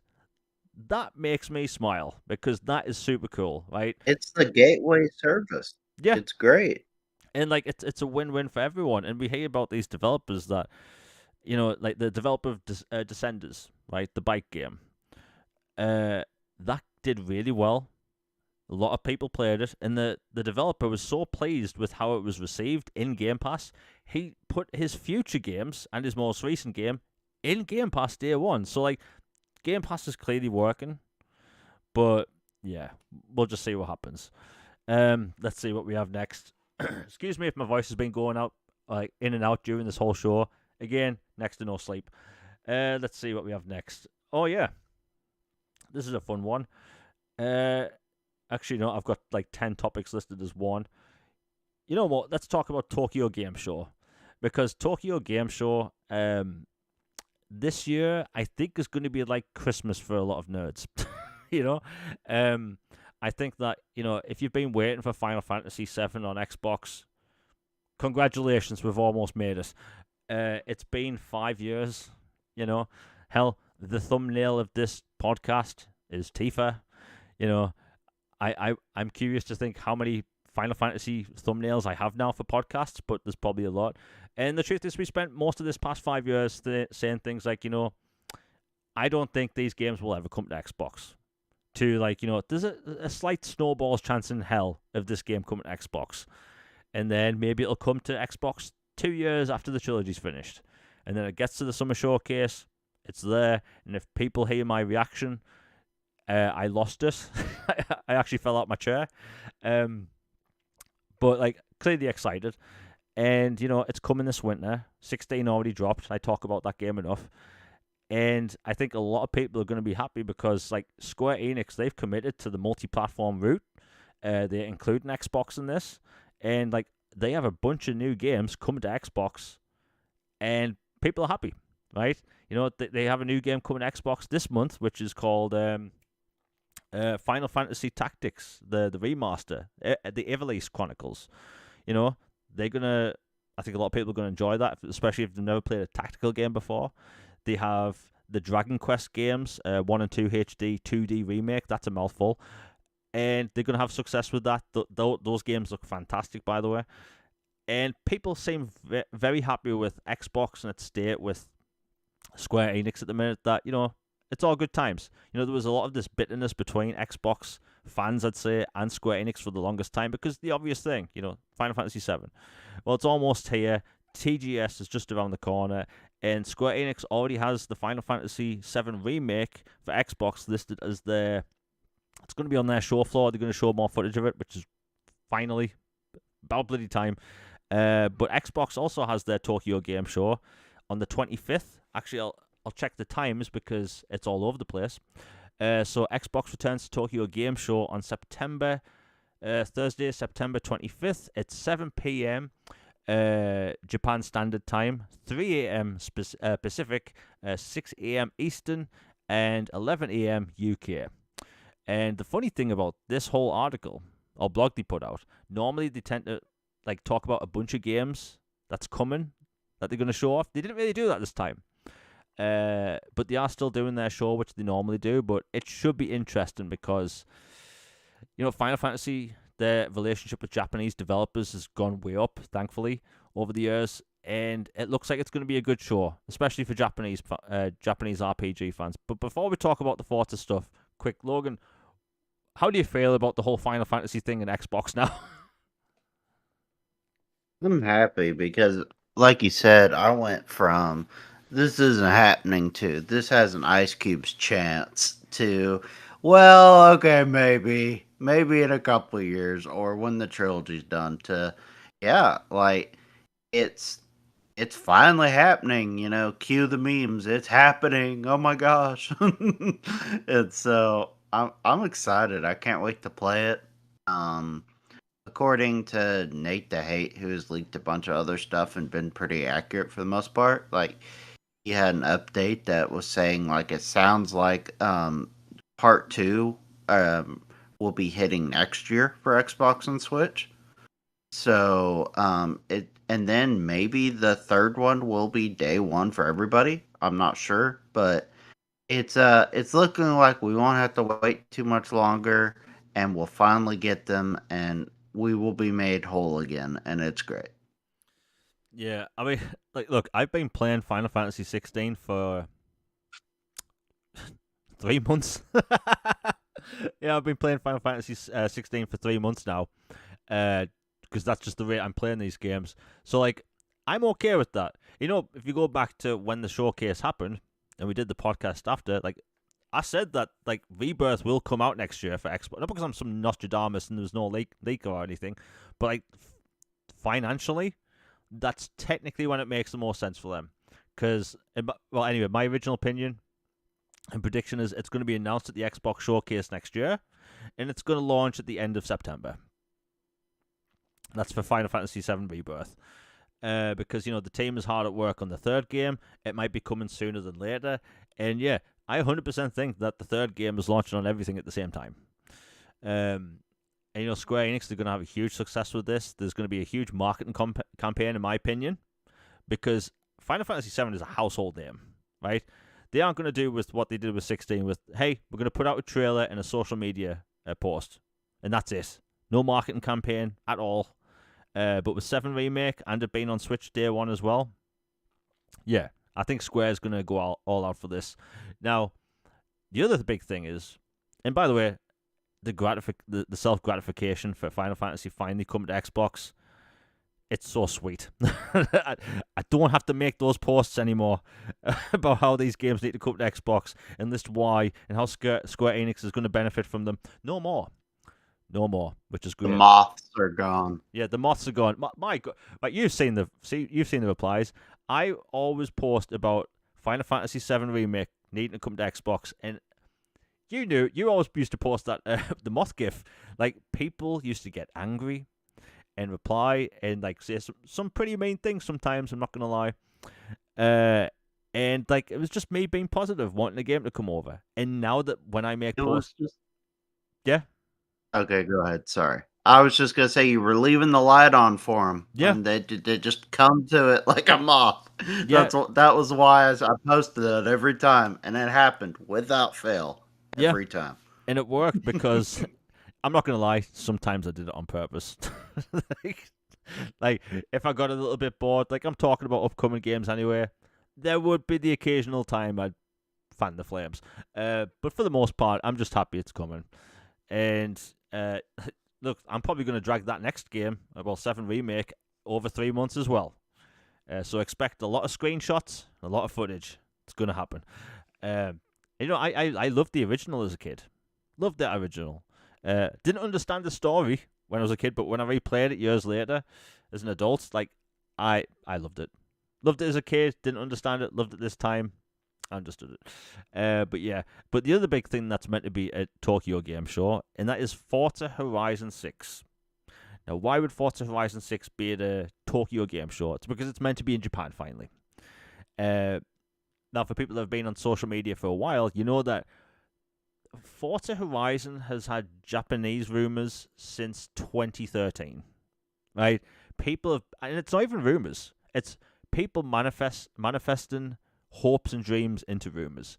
People say, "Hey, wouldn't it be cool if this happens?" Someone makes a Reddit post saying they heard of this is coming, and it's a snowball effect. You have IGN posting about this rumor because Reset Era or NeoGaf were talking about it.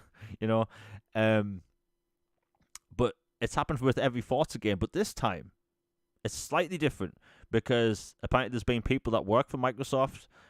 They've went over and they've talked to people that work for Nissan. So like, it kind of leads some credence because Microsoft, they have to sign with multiple different car licensees, and with it being Japan, they obviously going to have some like themes in there. Some like look, when it comes to Forza, you have a radio station. Are we really going to have like Western music in a Japanese Forza game? I don't think so. I think you're going to have a lot of J-pop, a lot of K-pop, and just maybe some really cool synthwave. And Japanese rock. Japanese rock is crazy. But I think they're going to have like a bunch of Japanese radio stations. Obviously, that makes sense.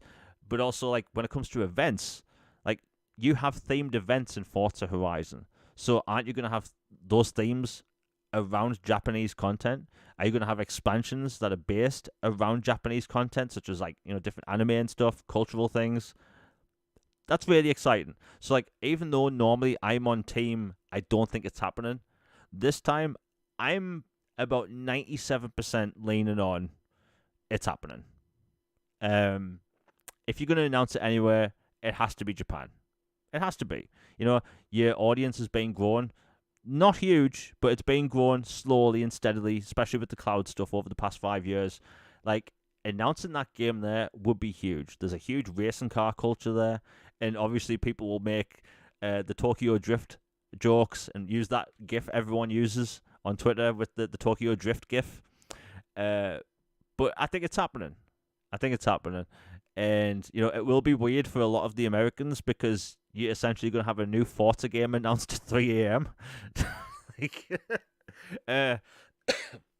So, yeah, if you're a night owl like me, congratulations, you're going to enjoy some good games. But, yeah, Logan, what do you think? Because it looks like finally after the years and years of hopes and dreams, a decade in the making, we finally are probably going to see Japan. Yeah, I'm excited. I've been up front that like Forza Horizon is the Forza that I enjoy. I don't enjoy particularly the traditional Forza, and so I'm really excited for this one. I've really loved the other ones and thought they were all unique and different and added different gameplay stuff and fun mechanics and great soundtracks and vehicles and stuff. And man, I can't even count how many times I've seen mock-ups of, the cover cars from the previous Forzas, but with like cherry blossom trees in the background or Oh yeah, something like yeah. this for Japan or this or that. So this has been a long running thing, almost like Banjo to Smash. Like not that level, but like something people have been trying to manifest for a long time. So I'm looking forward to it, and I think obviously, if you're gonna show it, this is the place to do it, not just E3 or something, because it would be Japan specific. And the fact that so many people have been wanting it, and that it's been so many years since 5 came out anyway, and you've gone fully multi-plat for this game. So the audience is even bigger, and there's a ton of people who play on PlayStation who are going to be watching the Tokyo Game Show for their stuff anyway. So it's a no-brainer, and I think it's going to happen. And I'll go further.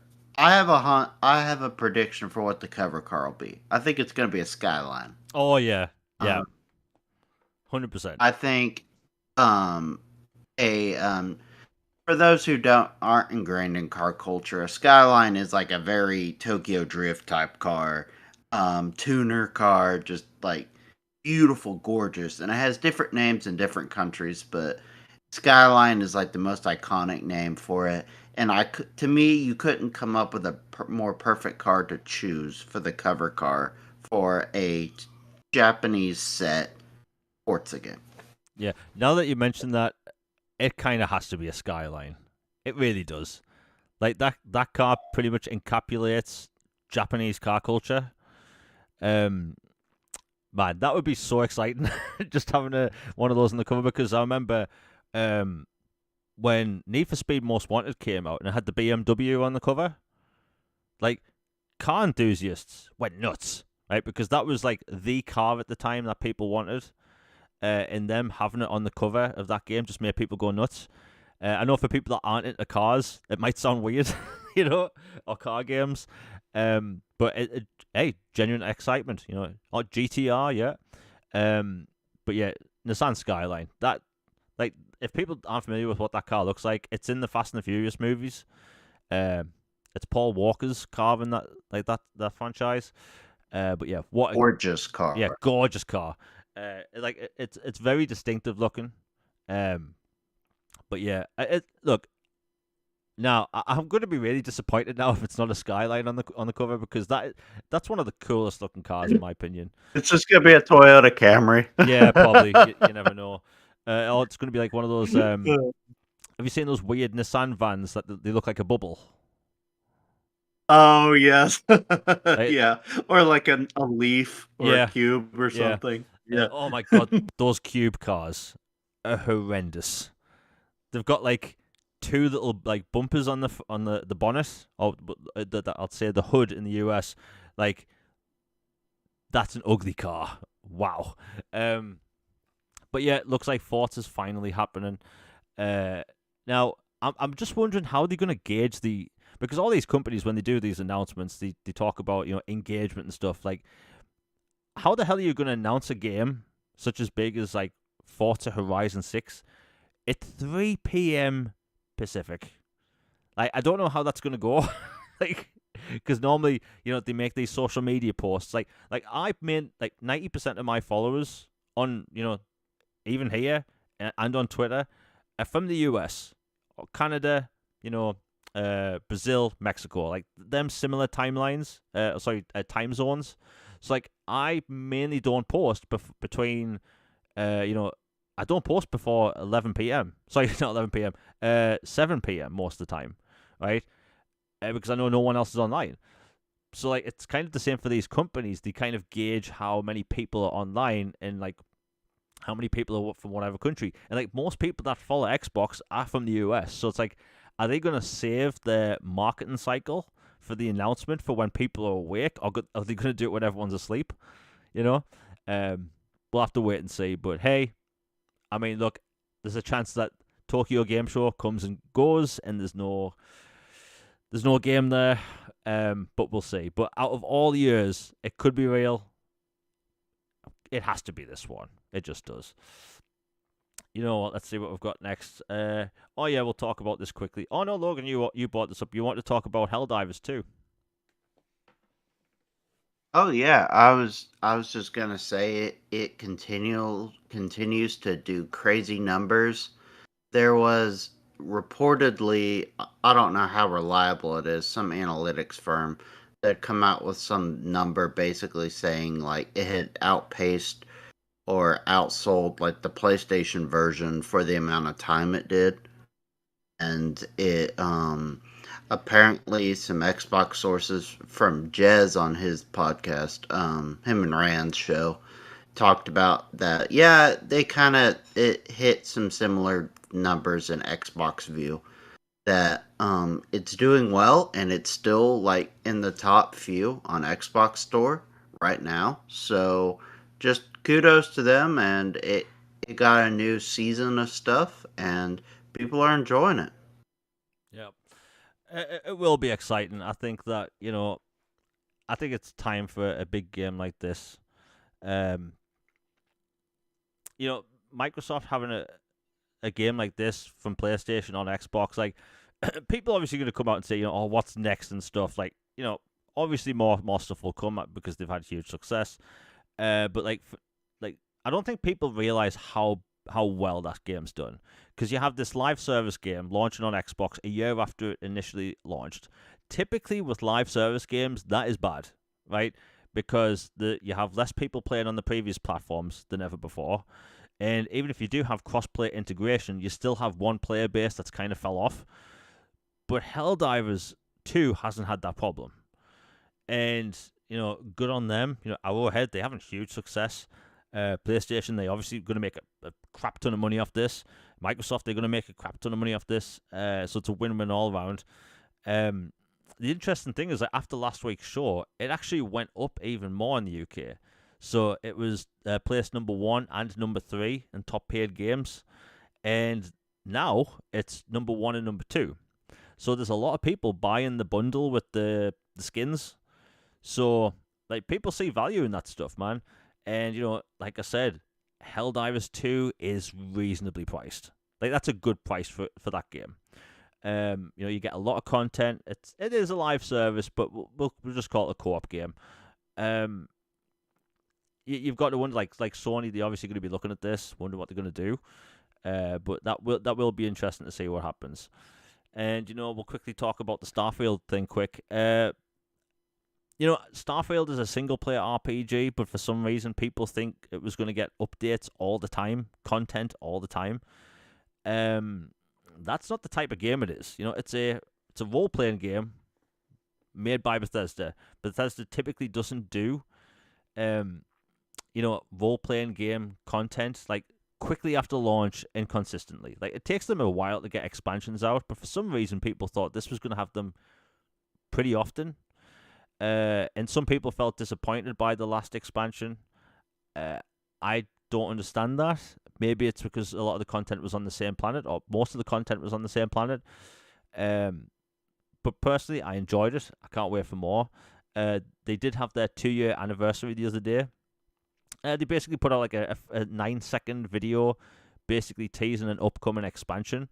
And they've been hard at work on new features, gameplay elements, and I think they're going to go all out for Starfield because, like, look, it came out 2 years ago. It sold really good at launch, and, there was a lot of hype for that expansion, but I think we could be hearing about Starfield really soon.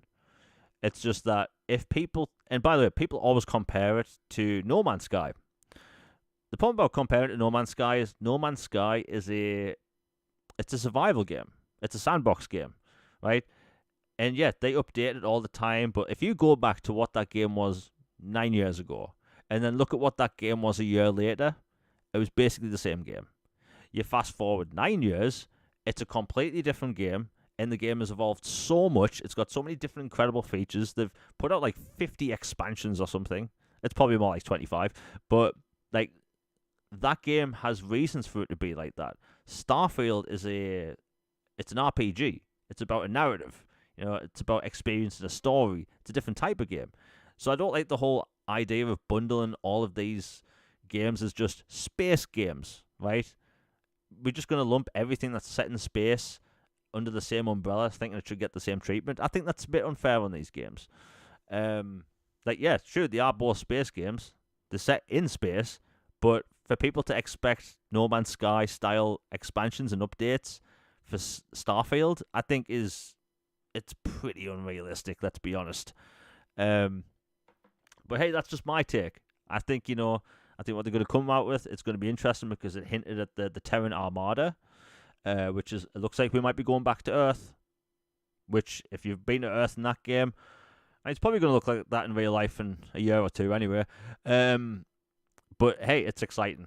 I loved Starfield. It wasn't perfect, but by the way, I've had a bunch of people reply to me, being really smart, like smarmy, saying I'm being revisionist about Starfield and all that stuff, and like how I'm like overly praising it. It's like, no, Starfield was not perfect, but guess what? I thought it was really fun.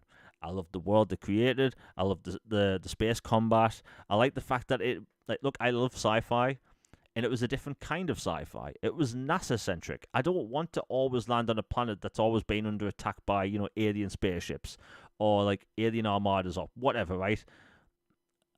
This was leaning towards more realistic, kind of more the interstellar side of sci-fi.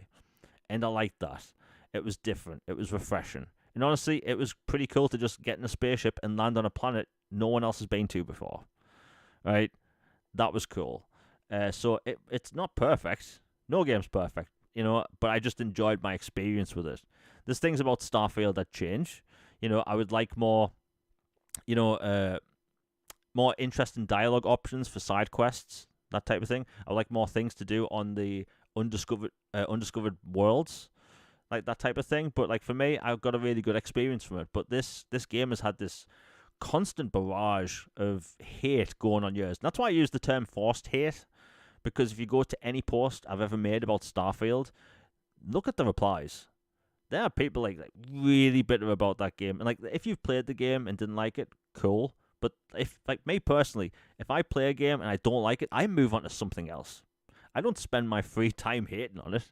Yeah, there's games that I've been really annoyed by and I make the occasional joke about, but to constantly bash a game for years, I just don't get it. It gets more clicks. I get that, but I just don't get it.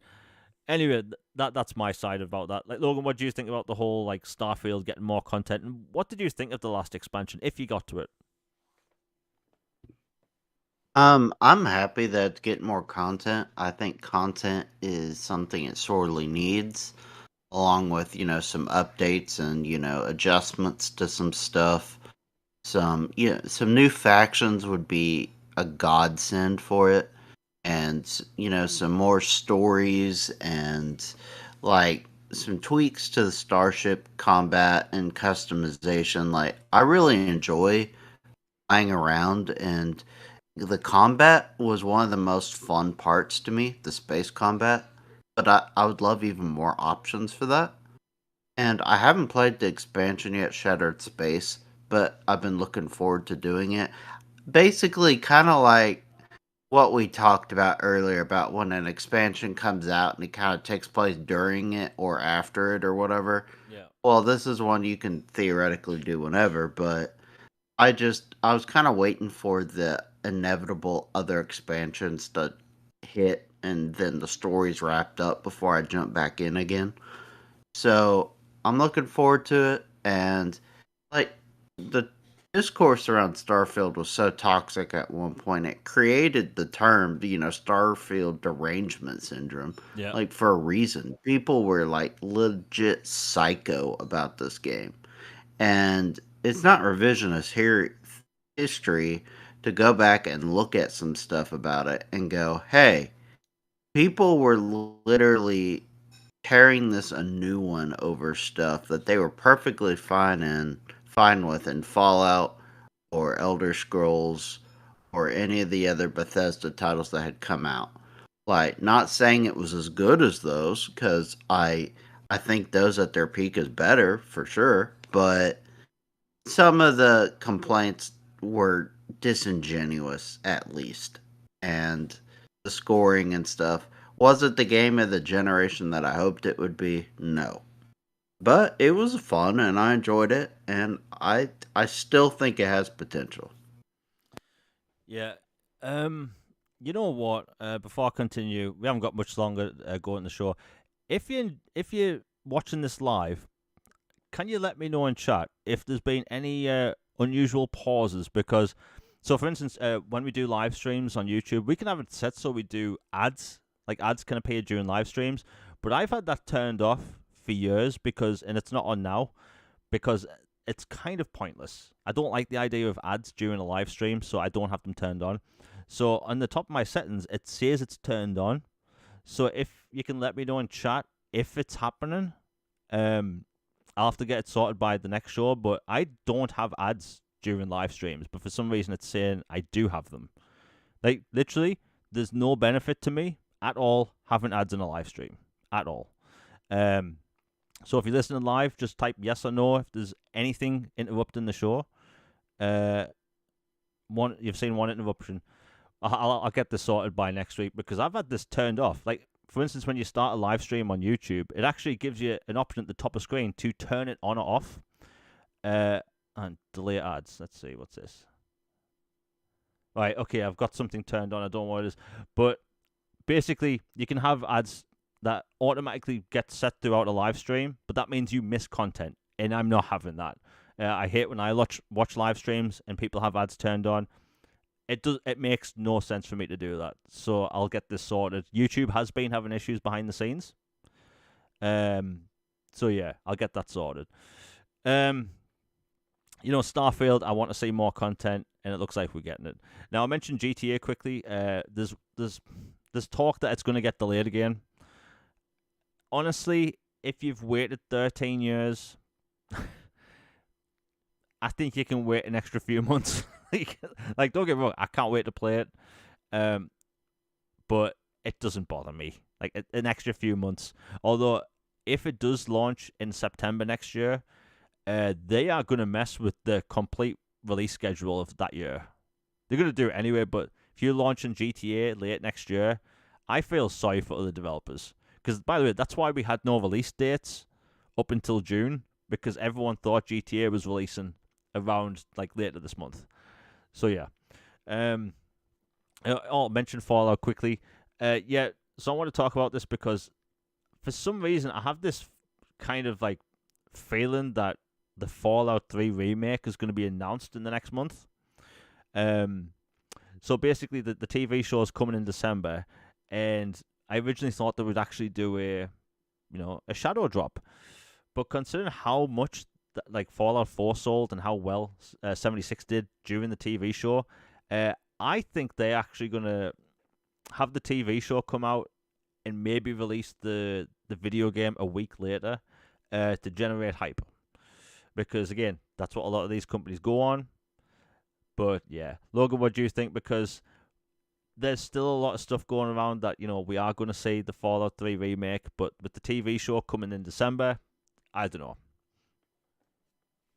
Yeah, like, I'm convinced it's still happening and gonna release. It's just a matter of when at this point. Like, what would be the right time?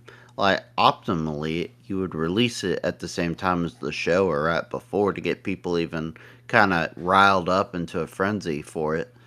But, I mean, at the end of the day, it is a remake, remaster of it. So you can wait a little bit, like maybe in the early part of next year if you have to bump it.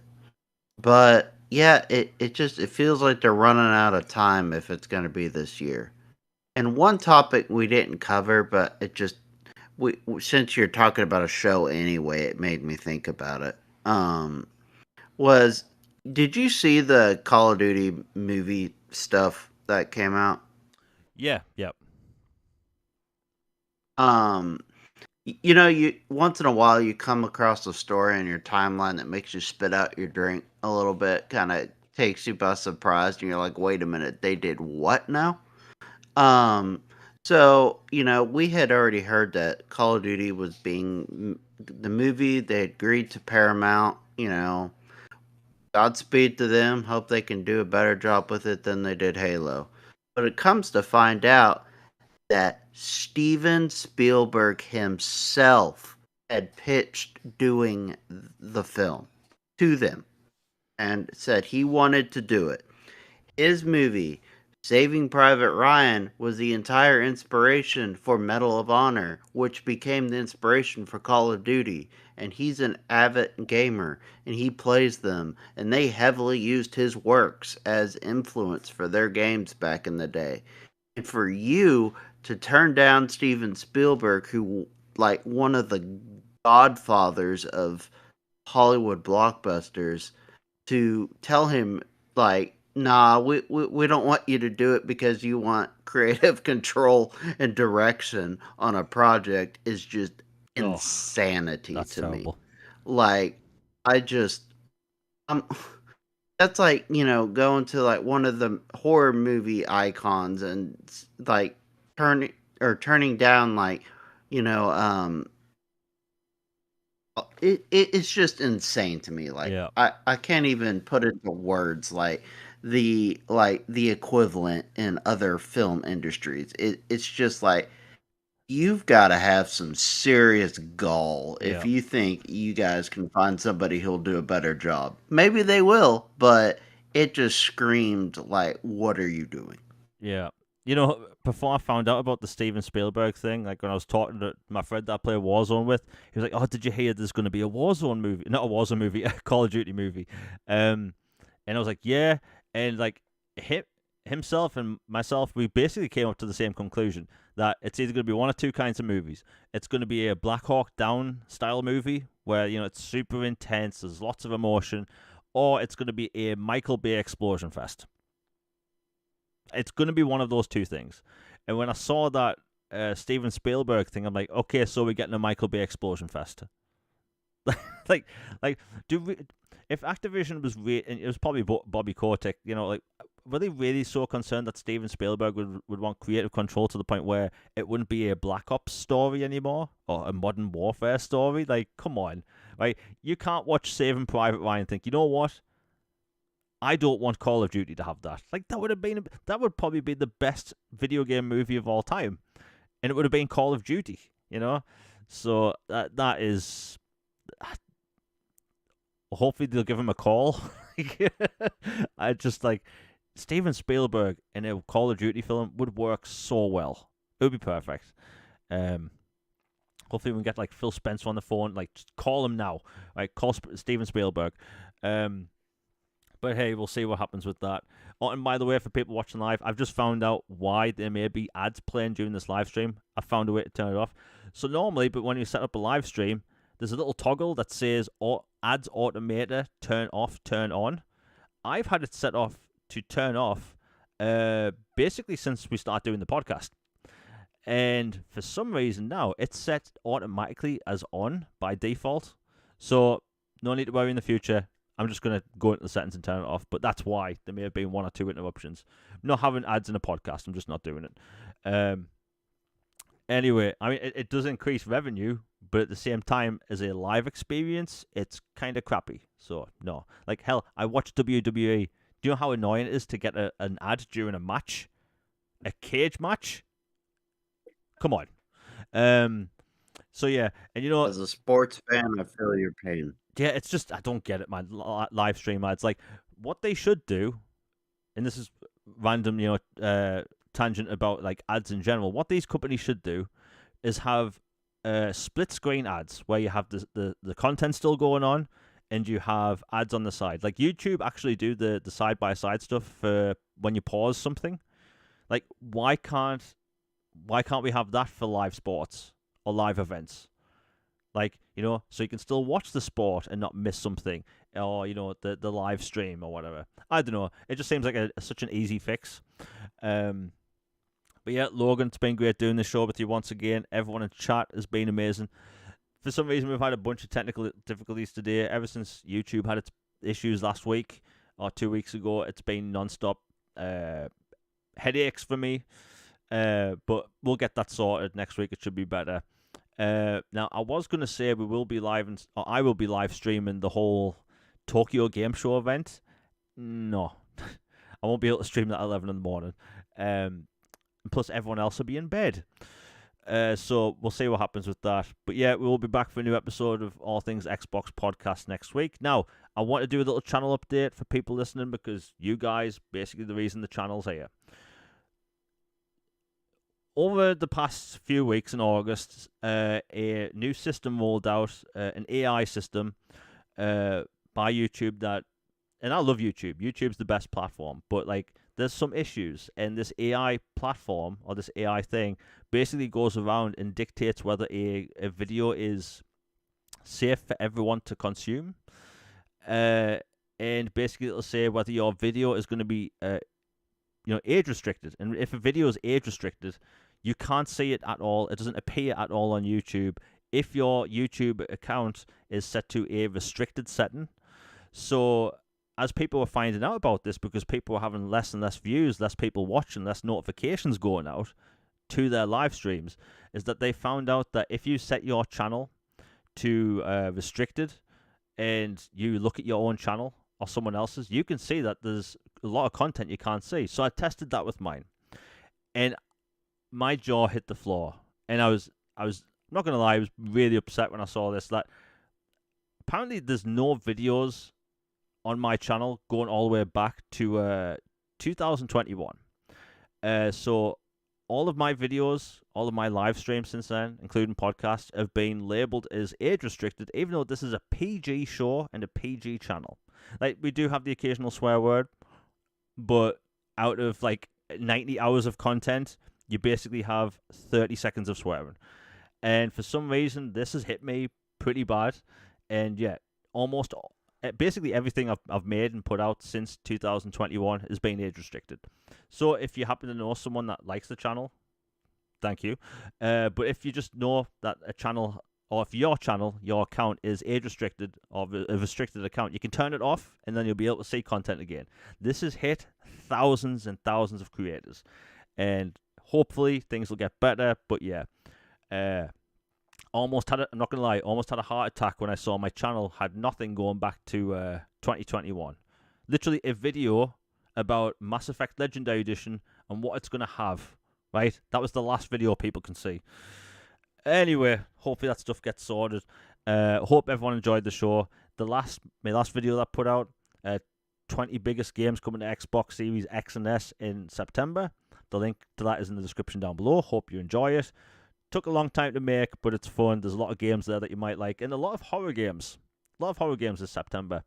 And the links to our socials are in the description down below. That's for Twitter, or now X. I hate that name. But for Twitter, those in the description down below. And we'll be back for a new episode of All Things Xbox Podcast next week. I hope you all have a good day. We're out, everybody. Peace.